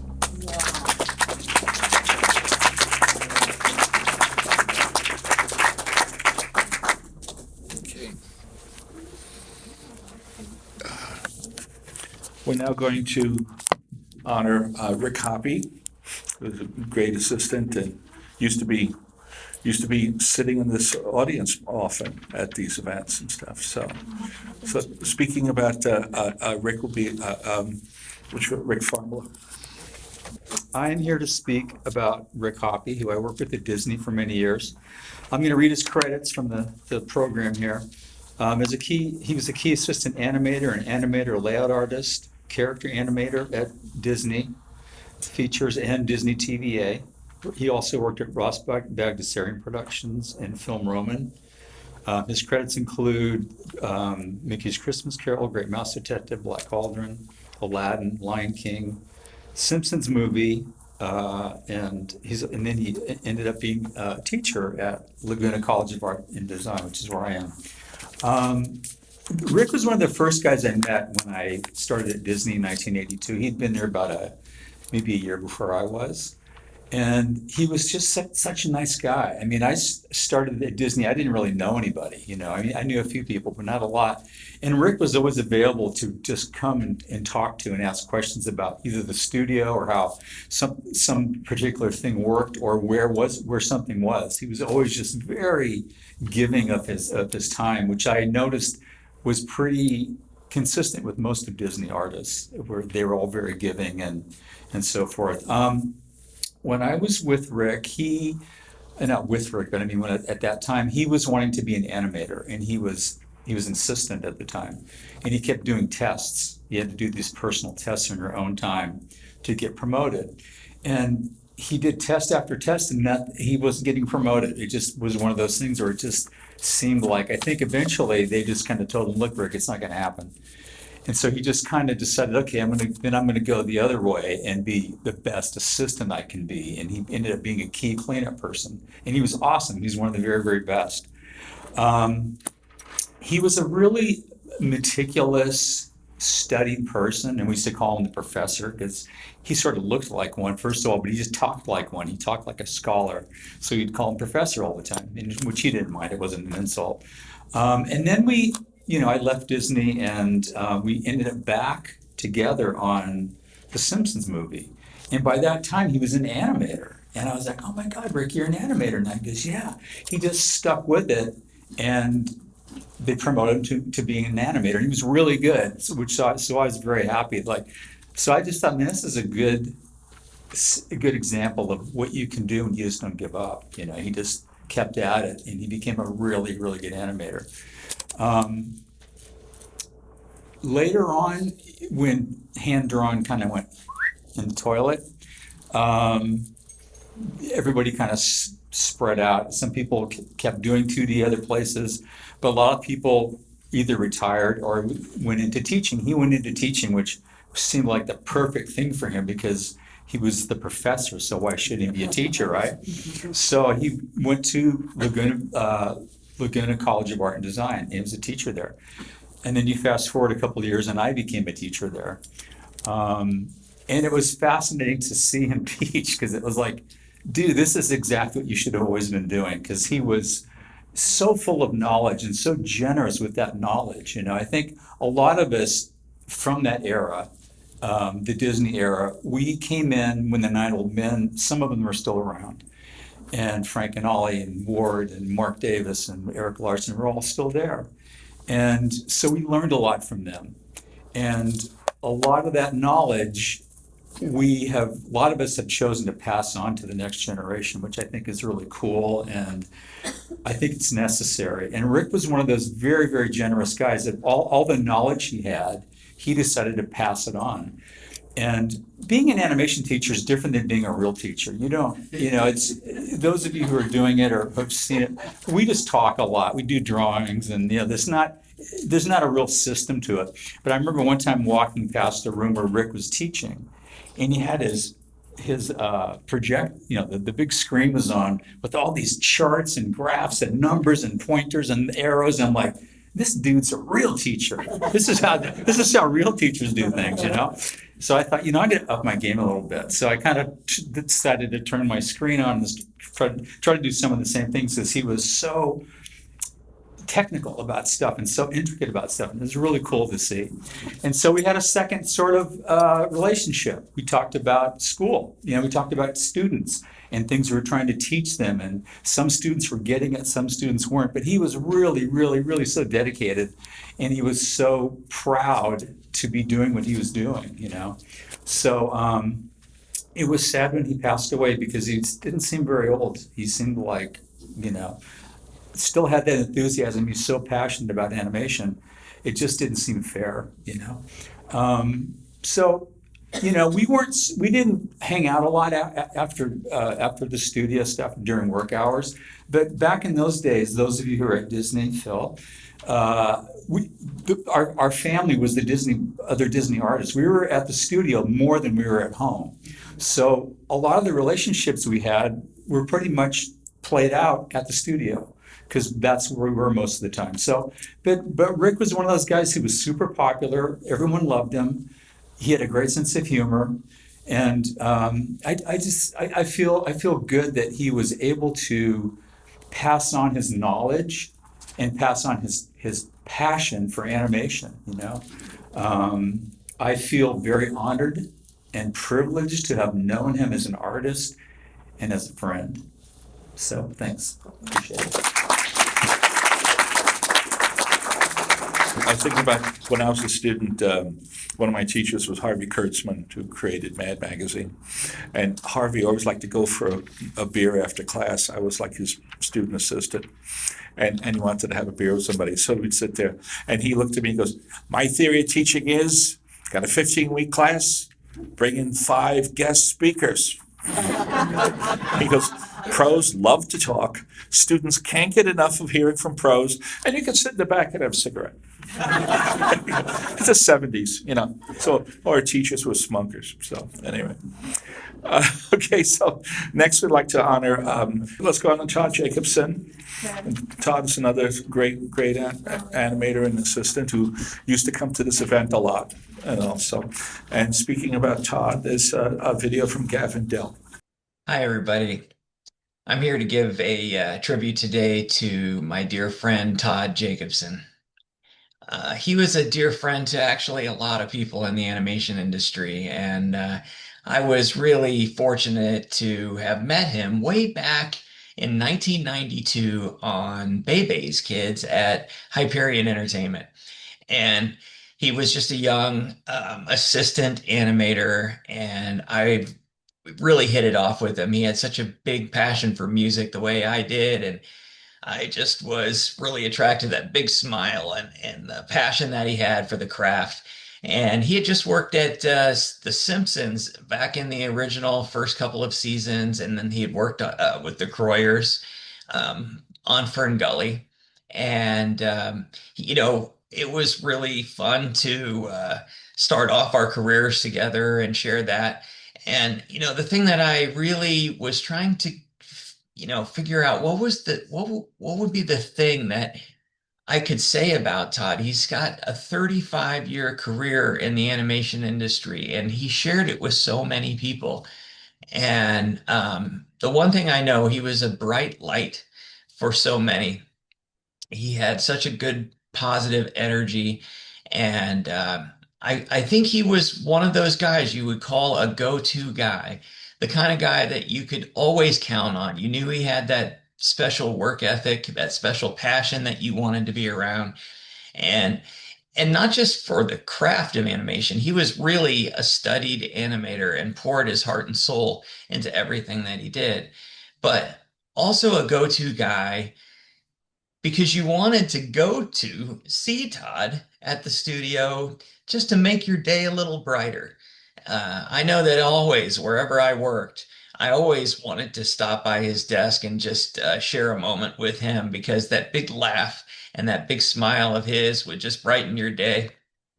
And, I was thinking, God, I wonder how many people stopped by his desk the way I did. And it must have been tough for him to get any work done. But, you can still picture him standing there working. He was seated for the first couple of years of his career, and then he decided to stand. So the guy stood for 30 years, drawing every single day. And, but, if you were like me, you really treasured that special person that he was. He was so generous and so enthusiastic. And I think that's the way that I want to, give that tribute to him. Not everybody carries that light so bright. Later in his career, he worked for CG Spectrum as a teacher and even Laguna School of Art and Design. And he shared that passion and that special light with his students and probably launched a whole bunch of students into the animation industry with the same kind of passion that he had. So I guess the thing that I want to remind everybody of is, hold that light of Todd so dear in your memory, the way I did. He was really a pillar in the animation community during some of the glory years that we all shared together. And I really feel that anybody who worked with him was lucky, and even to know him. And so to all of you, to Todd, please enjoy this picture of that great smile and remember the good old days. Thank you very much.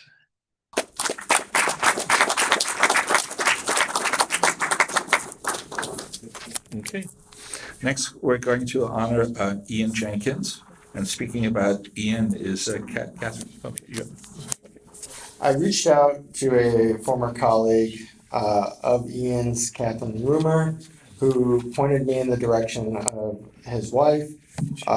His wife, Tiffy, was extremely heartbroken and just could not create anything for the event. But I found on his GoFundMe after his sudden accident and passing, she wrote a really just heartfelt note that I wanted to share here today.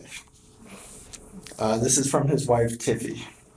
Dear friends, in all the ways I imagined life would unfold over the years, never would I have envisioned being without Ian at this stage of our lives. He was my shining star, full of life and slow burning energy. And I was the lucky planet absorbing his strength as I rotated around his steady presence and radiance. So when my star went out with a bang, my little orbit collapsed with a bang. My forlorn planet has been wobbling around and floundering in an empty space, trying to find some footing. I don't know if I will ever be able to find one, but for now, you have all given me the strength to keep looking, so I want to thank each and every one of you so much for your unbelievable support and generosity. Your reaching out has allowed me, in the difficult moments, to smile when I think of how many friends and colleagues Ian has touched in some way. This is his precious legacy to me. Thank you from the bottom of my heart. With love, Tiffy.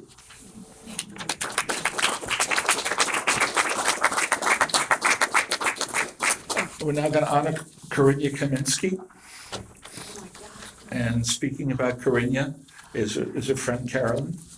Karinya Kaminsky, dark chocolate lover and conqueror of the 2HB pencil, daughter of the great artist and professor Edward Kaminsky, and abstract expressionist, sculptress, and teacher Josepha Kaminsky. She's an art center grad, strong, independent woman in animation at a time when the profession was dominated mostly by men. Look at her. She's such a hottie. She laid down her pencil on October 7th, 2025. In her career, Karinya led her team with quiet confidence and incredible and underappreciated talent. She worked with some of the most talented in the business and yet still confidently put them in their place, keeping projects under budget. She became the go-to gal when it came to keeping runaway projects under control. Karinya worked in every animation position, from producer to layout to storyboard, and eventually to lead character cleanup artist. On a project, she knew how to do one job, prove her value in doing other jobs, and keep working longer than any other fellow crew members each and every season. She celebrated everyone and their talents, as she strongly believed in equality for all. She never judged anyone, and she was ever patient.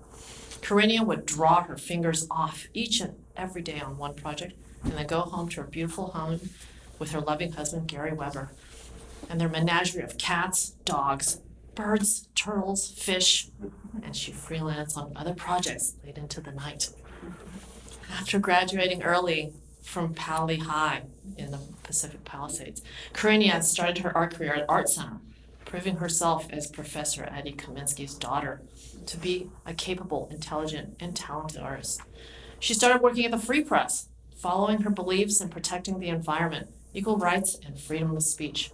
And later, as an artist, she landed at Hanna-Barbera and DePatie Freeling Studios, working as a story artist, layout artist, producer, and cleanup artist on classic projects as The Pink Panther, Captain Planet, the original Teenage Mutant Ninja Turtles, Smurfs, and Johnny Quest.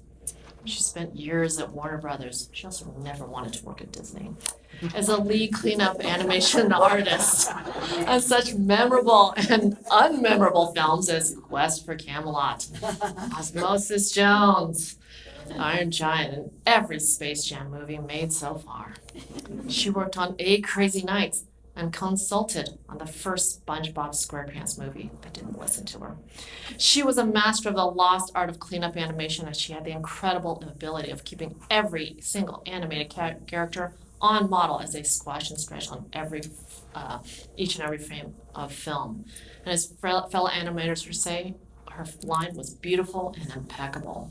Her discipline was unparalleled. Her professionalism was admired, and she was greatly respected and loved by many. Karinya had the rare ability to see the good in everyone, despite their faults, including mine. She protected and helped many fellow animators on the productions she worked on. She was always fair, and she always did the right thing. And like many animators, she worked on great projects and worked on awful projects. And she worked diligently and hard on each and every one of them, with a smile and a Diet Coke in her hand. What Corinna leaves behind is a great legacy of work found on classic TV shows, films, great and horrible. She was one of the many behind-the-scenes wrists who worked long and hard, week after week, on all those productions. And at home, Corinna lived bravely and carefully. She relished going to her annual holiday meals with close friends at the fancy country club in Pasadena, where she would pile her plate high with lobster. She often overheated her cell phone by talking with friends and her sisters for hours, and she worried and cared for other dear friends who lived too hard. A true artist to the friends, she watched the latest cartoons and laughed at how awful they all were, but still watched them with interest and awe. And above all, she loved her best friend and husband, Gary, and all the years they'd spent together after finding each other 44 years ago. She was a real California girl, an animal lover, an environmental activist, a free spirit, a woman rebel. Her roots in the Pacific Palisades always harkening her back to the Pacific Ocean she loved. To say that Corinna will be missed is not accurate.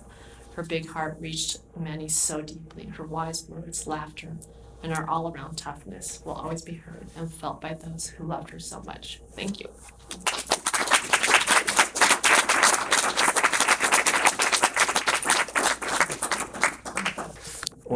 I'm going to honor Steve Casper. I knew Steve, so he was a nice fellow. So Steve was an animation producer and writer. He worked for Disney on projects ranging from television programs to major media initiatives, including the opening of the Epcot Center. So that's Steve Casper. Okay.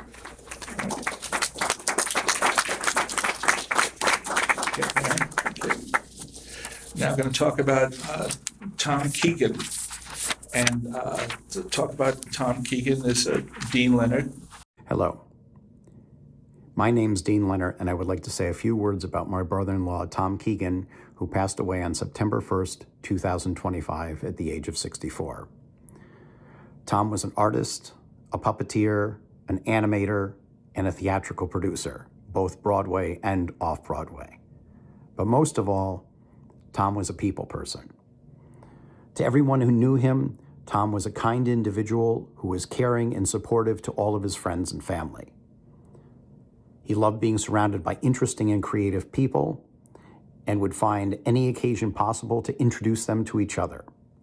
Many Keegan family holidays and vacations regularly became such occasions. The blessing he received for his gregarious nature was literally a steady stream of friends and well-wishers who visited him in the hospital during his remaining 2 months of life. We should all be so blessed.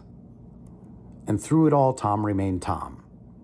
He kept his playfulness, he told stories, he joked, he looked forward to seeing who was going to be the next person coming for a visit. Tom didn't really share his concerns over dying as much as speaking about his enthusiastic curiosity of what this next adventure was going to be like.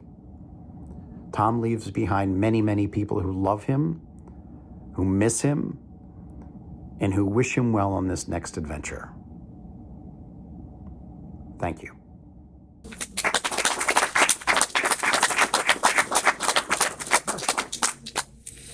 Okay.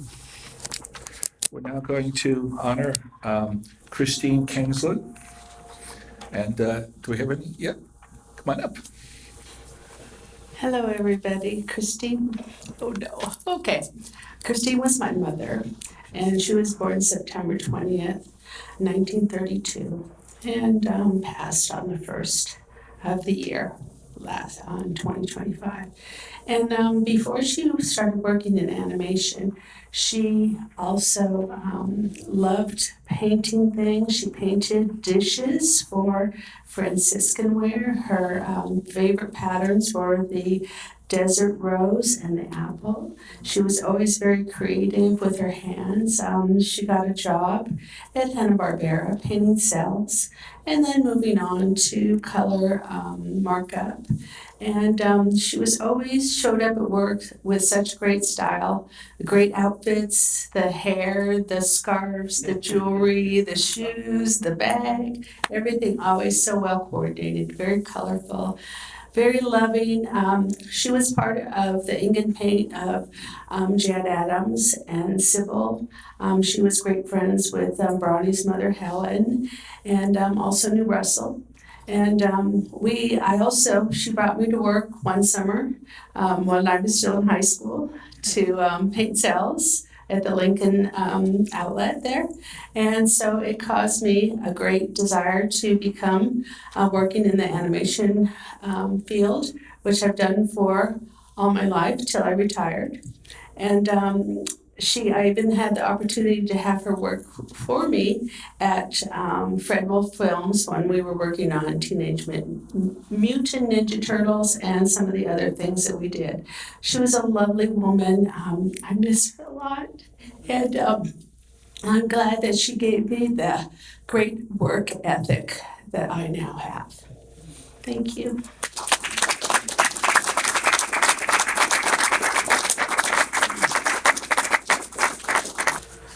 Okay, so now we're going to honor Fumi-san.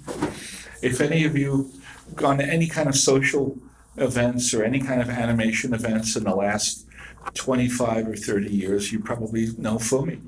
Fumi was like everywhere and everything. She's an adorable lady. Fumi Kidahara Otto, married to Simon Otto. Is Tracy Miller Sarnecki here? No? I think she was supposed to show up. Is there a video? No? No, Tracy was me. Oh, well, I'll do. Anybody want to speak for me? Yeah. Anybody want to jump in? Mindy, come on up. Okay, great. Thanks. Well, I'm sorry that Tracy and others who knew and worked so closely with Fumi for many, many years aren't here to speak on her behalf. But as a former publicist working at Disney Studios and having the opportunity to sort of see her at her game, at her work, it was magic. There's something about telling this story of stories being created by animators that it takes a unique quality, and Fumi had that. She understood the artistry involved and masterfully helped to tell those stories. She was a brilliant person, lovely person to be around, and we are grateful for her. And as someone who's worked on that side of things for many years, it's wonderful that she's being recognized and honored by this group. So Godspeed for me. We are all grateful for getting the work of the artists out there. Thank you.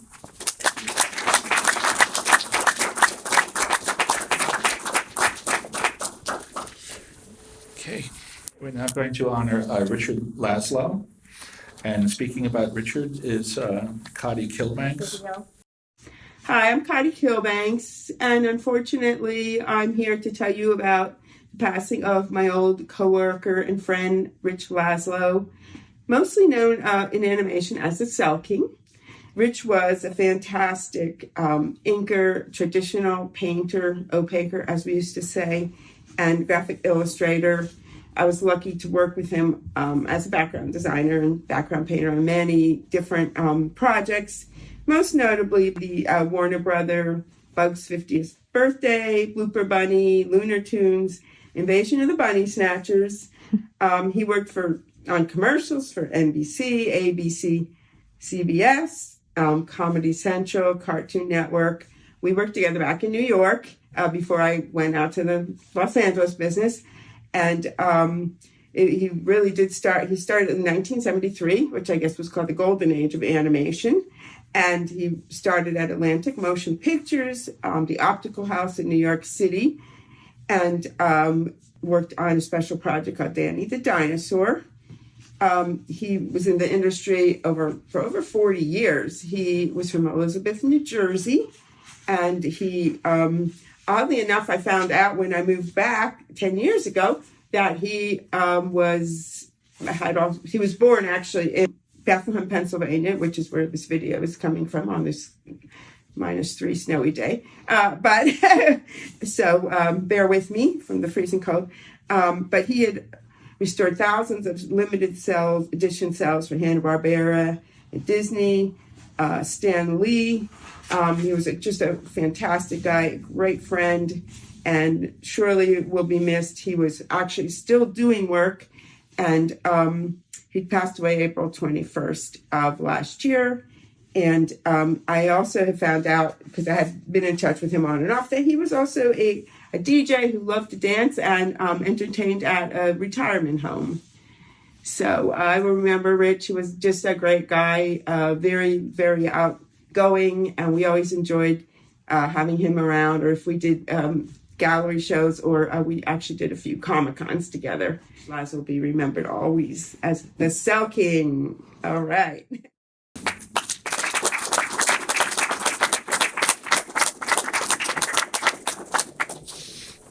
Okay, so we're now going to honor Romeo Lopez.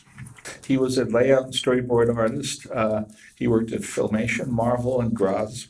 Among his credits are X-Men, G.I. Joe, Super Mario World, and Brave Star. So that's Romeo Lopez. Dan McGrath was an Emmy Award-winning screenwriter, story editor, and producer. His credits include King of the Hill, The PJs, Mission Hill, Gravity Falls, and The Simpsons. Okay. There we go. All right. Next, we have Alexander Morano. Okay, he was a tech director and pipeline engineer and supervisor at Disney TV Animation and DreamWorks. Alexander Morano's credits include Fanboy and Chum Chum, The Legend of Korra, Sanjay, and Craig. So that's Alex Morano. Okay. Next one we have is Rick Morrison, and speaking for Rick Morrison is Aubrey Metz. Hi, everybody. I just want to first thank Tom and Eugene, Yvette, and the others from the Memorial Committee, and Paula and the Animation Guild. You know, we all know animation artists don't get recognized enough, so it's so important that you do this, you know, especially after someone's passing. So yeah, thank you. Thank you for doing this. I'm going to speak about Rick Morrison. I went to school at Sheridan College in Canada with Rick's younger brother, Corey Morrison. Corey started working with his brother after graduation, and then 2025, after his brother's death, he became the president of the company. So this is from Corey. Rick Morrison was a dad, a partner, a brother, and a friend to many, and he's missed beyond words. His contribution to the Canadian animation scene was enormous, and his passing on February 17th, 2025 will forever be etched in memory. It was devastating. Rick Morrison began his career in the early 80s working on the original He-Man and the Masters of the Universe, as well as the first Raccoons Christmas special. If you're Canadian, that will hold very special place in your heart. He entered the animation industry during a time of limited opportunities, yet he always found a way. He directed a special called The Nightingale, a co-production with Shanghai Animation Studios and Atkinson Film Arts in 1987. He contributed to the original Care Bears produced by Nelvana and numerous other Canadian and American productions over a career that spanned 45 years. He championed Canadian animation, founded 2 studios, and developed, financed, and produced hundreds of hours of original content. Rick was a partner at Funbag Animation Studios, a company that helped put Ottawa, Canada on the world map for animation production. He helped lead a wave of animation production through those doors with a motley crew of talented personalities for 15 years, until the transition to digital, creating opportunities for countless individuals in the industry. When the doors to Funbag closed in the early 2000s, his little brother, Corey, continued to pester him to open another studio with a close friend, Rad Amador, and Big Jump Entertainment was born in 2008. Nothing like opening a studio during a recession. But we were scrappy and continued to be so to this day. In 2023, Rad decided to move on and AJ Coate came aboard, and we continued to build on the company's success. Rick's passing gutted us all, and as a champion, he would want us to continue to press forward and build upon his legacy for what we hope to be many years to come. And that's from Corey Morrison. Thank you. Thank you. Okay, we now like to honor, is it Phil Malloy? Hello from Lviv, Ukraine. It's fitting that I'm in a place of chaos, talking about a filmmaker who dealt with chaos. I started working on a book about Phil Malloy in 2024, and I remember Phil insisting he would answer all my interview questions by email. And after 2 months, it became obvious this wasn't going to happen. Phil could be, let's say, a bit chaotic. So I sort of grabbed the wheel and said, okay, we're going to do 2 Zoom sessions a week. And I'm really glad that I did. And in January and February 2025, we did about 2 one-hour sessions a week. Phil and I talked and talked. We talked about his films. We talked about the world, about our loves. We gossiped. We badmouthed animators. We just shot the shit. And he was charming and funny with that slicing, sarcastic wit of his. But he was also very sensitive and very real. In person, Phil could be like the polar opposite of his films. You'd see him in a sweater and his button-down shirt underneath, his spectacles. He looked like a perfectly ordinary middle-class guy. Then he'd open his mouth, and out came that razor wit. But within that, there was a softness, a genuine, good human being. In March last year, while I was in Bucharest, we talked again on the phone. This call wasn't fun.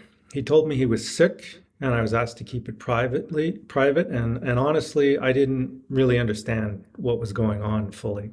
It was an emotional call, and it was also the last time I spoke to him. Phil was animation's great provocateur, a satirist who used ink and paper the way some people use a crowbar. His films refused the idea that animation is here to comfort us. They did the opposite. They exposed hypocrisies in religion, politics, class, masculinity, whatever power was trying to pass itself off as a virtue.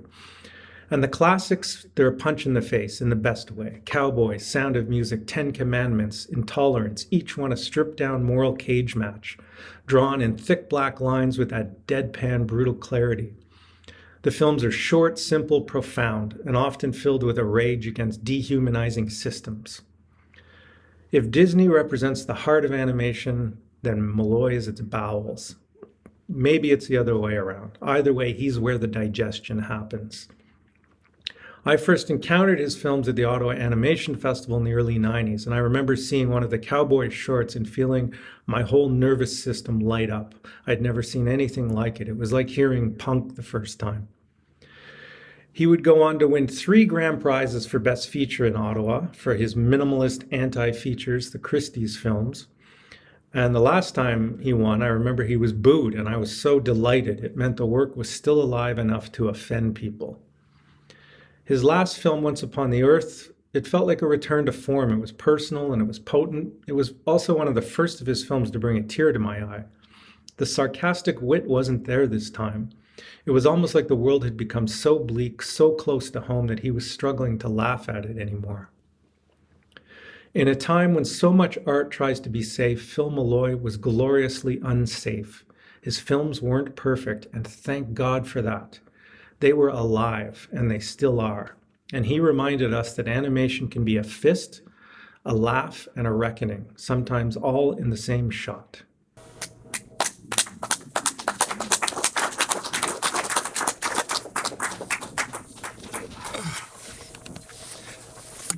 Okay, we're now going to honor Ko Nakajima.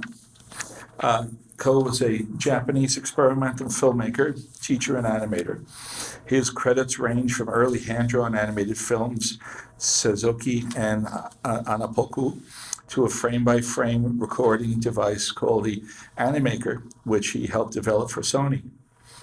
So that's cool.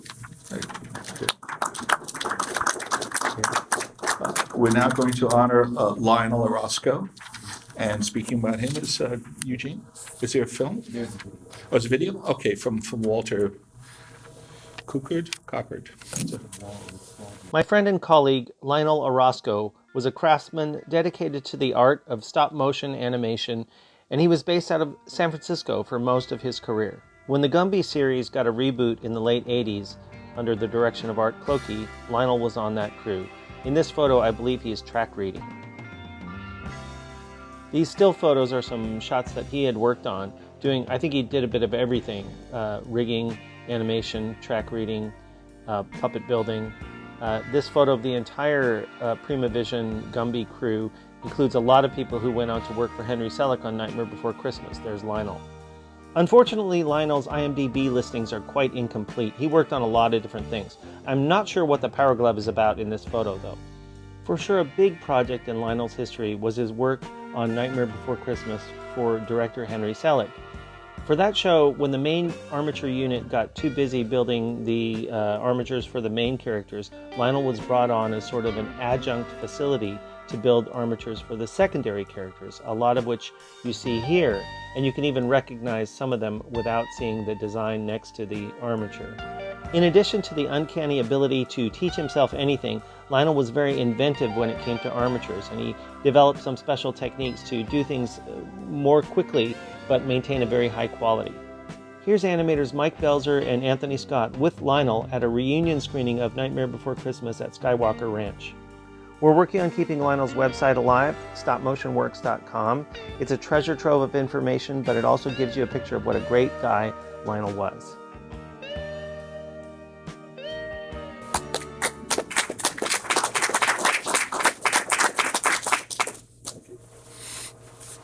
Okay, we're next going to honor, I'm up to Steve Pepoon and Dave Brain.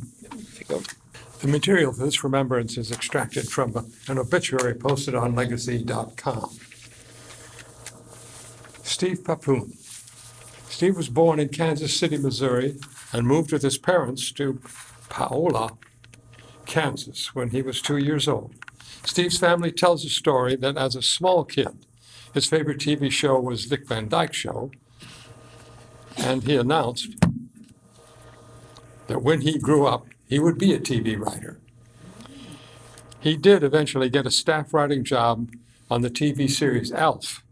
He wrote 11 episodes for The Roseanne Show, won an Emmy for a Simpsons episode, and became co-creator of the animated series The Wild Thornberrys. Pardon me. He wrote for dozens of TV shows, working with Jennifer Anderson, Chris Elliott, Tom Arnold, and Gary Shandling. He was also a script doctor, punching up scripts all over town. He went to grammar school at high school at Paola, Kansas, and after that, Kansas State University. Following that, he was off to Hollywood, where he worked for over 4 years as a bank teller, a burger chef, a drive-in movie manager, and then a video arcade manager, during which time he wrote 35 spec scripts before selling one to TV show Silver Spoons. After the Alf staff job, he worked steadily. Steve always attended his high school reunions and looked forward to seeing his high school sweetheart, Mary Stevenson. After his 35th reunion, when Mary was again single, they dated for 3.5 weeks and decided to marry. Steve became stepfather to Mary's 3 grown children. Steve and Mary bought a house they'd always admired in Paola and had property in Florida. They also traveled to many parts of the world. Just a bit more here. In Hollywood, Steve had been a close-up magician and performed at the Magic Castle. He bought and enjoyed driving his DeLorean car. In Paola, Steve and Mary did crazy house decorations for Halloween and Christmas, and at his 50th high school reunion, he was awarded the Paola High School Lifetime Achievement Award. Thank you. So James Russell was a supervising assistant and compositing supervisor at Walt Disney Pictures. His credits are Rescues Down Under, Beauty and the Beast, Lion King, Mulan, and Lilo and Stitch. So that's Jim Russell. Next, we got Ed Seaman, and speak about Ed will be Yvette. Though I definitely knew a lot of New York characters in the animation community in the 70s and 80s, I somehow never met Ed Seaman, who was perhaps the biggest character of all. Born in New York City, he studied art at the High School of Music and Art in Manhattan and later Pratt Institute in Brooklyn. Also known by the pseudonym Eduardo Samano, his art spanned disparate fields, from cel-animated television commercials for children, serials, all the way to hardcore pornography, hence the pseudonym. Ed began his art career quite innocently as an animator for Paramount, where he animated such legendary characters as Popeye the Sailor and Casper the Ghost. That career was interrupted when he was drafted into the U.S. Army. He served in Frankfurt with the 4th Infantry Division from 1952 to 1954 and produced cartoons for the Army's Internal Information Program. Once out of the Army, he and Ray Favada, who Eugene spoke for earlier, formed the production company Griffin Productions. They produced a slew of TV commercials featuring characters like Cocoa Puff's Cuckoo Bird, the Trix Rabbit, Sugar Bear, the Flintstones, Bullwinkle, and My Little Pony, and won numerous Clio and Art Director awards. They also won an Emmy for their animated opening of the children's show, The Great Space Coaster. In the early 1970s, Seaman's alter ego, Eduardo Samano, stepped into the creative spotlight. Instead of cartoons, he started making unusual and offbeat adult films with names like The Weirdos and the Oddballs, Fongaluli, and Madame Zenobia.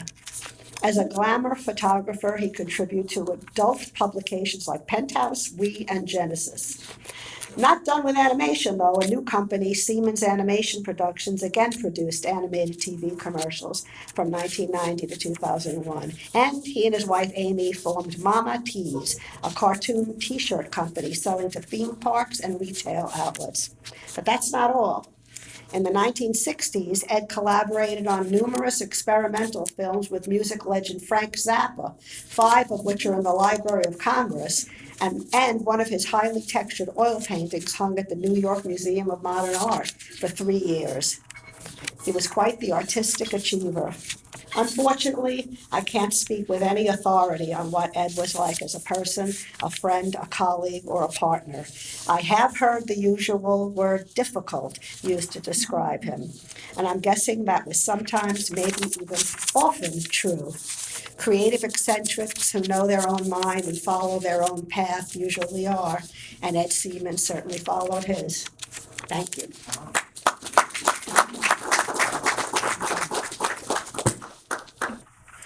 Okay, next we'd like to honor Jim Smith.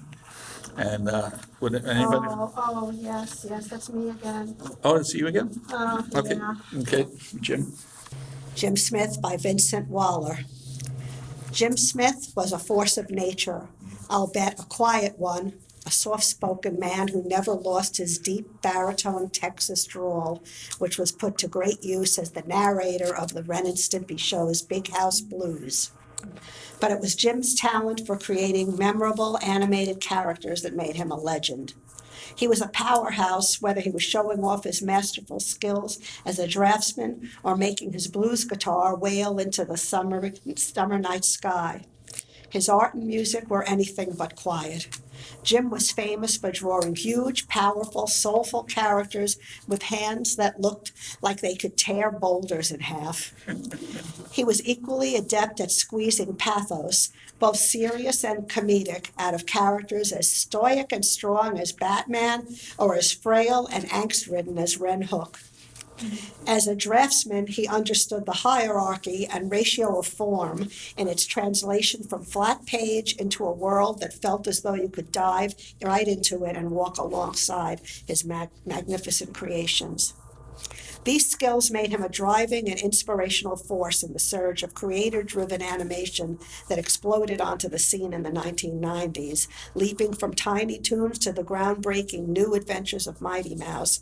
It wasn't long after the premiere of Mighty Mouse 2 that he and a few of his friends banded together, forming their own studio, and Spumco was born. That was where I really got to know Jim. At Spumco, everybody did every job. We would go from writing to storyboard to record, layout to color to timing, all the way to retakes when the film was back. So you really got to know the folks in the crew. Along with writing and storyboarding episodes of Ren and Stimpy, Jim was the primary designer of many treasured characters like Powdered Toast Man and the crazed and driven iconic Fire Chief. Whether sharing his drawing skills, coming up with a punchline when you were stuck trying to top off a gag, or carrying a bunch of very heavy items up several flights of stairs, Jim would be there happily, calmly, quietly helping you get it done. Jim experienced some serious personal struggles in his 60s that led him to move back to Texas, retiring earlier than any of us would have liked. He had overcome those struggles and was working on his drawing again when his heart gave out as he was walking home with a bag of groceries. Thank you, Jim Smith. You were a friend to many of us and an inspiration to thousands of fans and budding cartoonists. You were a force of nature, which I was grateful to witness and learn from, a force that will be missed for many years to come. Until we meet again, old son. Thank you, Vincent. Yeah, I worked with Jim a little. God, he was funny. It's like somebody said, like you didn't just hire Jim Smith, you set him off. You just kind of like just watch him go, like, damn, his stuff would come back so amazing. So anyway. And thanks, Tom. My name's Ray, and I'm Christine's friend and colleague. And like many of us in this community, I love and admire Christine. Christine was a gifted animator, an animation timing director. She was a powerful advocate for animation workers. Christine was loving wife to Neil, loving mom to Hannah, Lila, and Casper, loving friend to multitudes. Christine was also a superhero. Born in the Philippines, Christine came of age in the U.S., studying at UCSD, UCLA. She became animation timing director on iconic shows as King of the Hill, Futurama, Family Guy, American Dad. Christine also founded and co-chaired the Animation Guild Timing Committee. And nobody worked as hard as she. Some backstory. For years, because of old loopholes in the union contract, many artists worked more hours than they were getting paid for, and even lost health benefits that they had worked enough hours to earn. Christine decided that a committee could help workers get a better deal.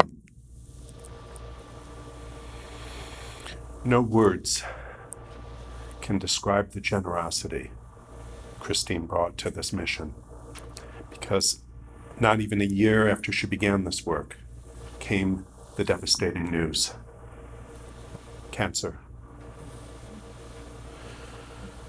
With aggressive treatment, maybe she could beat it, but the odds were not good. Christine would live 4 more years. Christine roared into life. She threw herself into intense chemo and radiation treatments. She worked with her kids on their homework. She packed lifetimes of love into family trips. And unfathomably, she refused to abandon the fight for her animation peers. Though benched for the first round of negotiations, for the next round 3 years later, when our negotiations committee member suddenly had to leave, Christine jumped back in. She made the studios listen, and amazingly, she made them agree.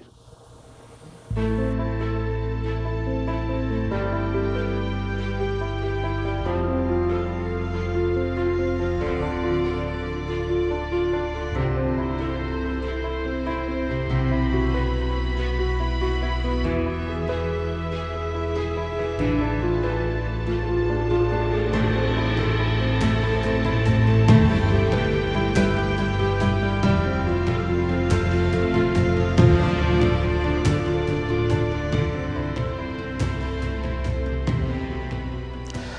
everyone. If you don't know me or remember me, my name is Dave Hogan, and I worked in animation in LA from the early 90s through the 2000s, doing production support and later tech support.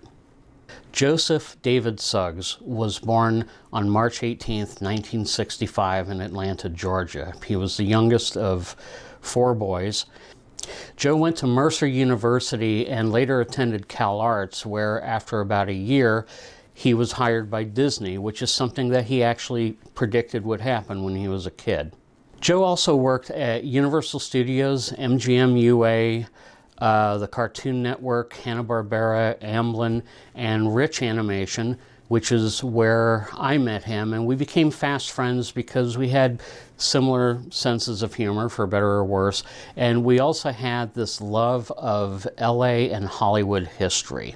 And this gave rise to a group called the LA Grimm Society, which was Joe, myself, and a few other similarly twisted individuals that researched and celebrated the less savory aspects of LA and showbiz history. This is us at the rededication of Angel's Flight in downtown LA. You might recognize the Ule Hauser.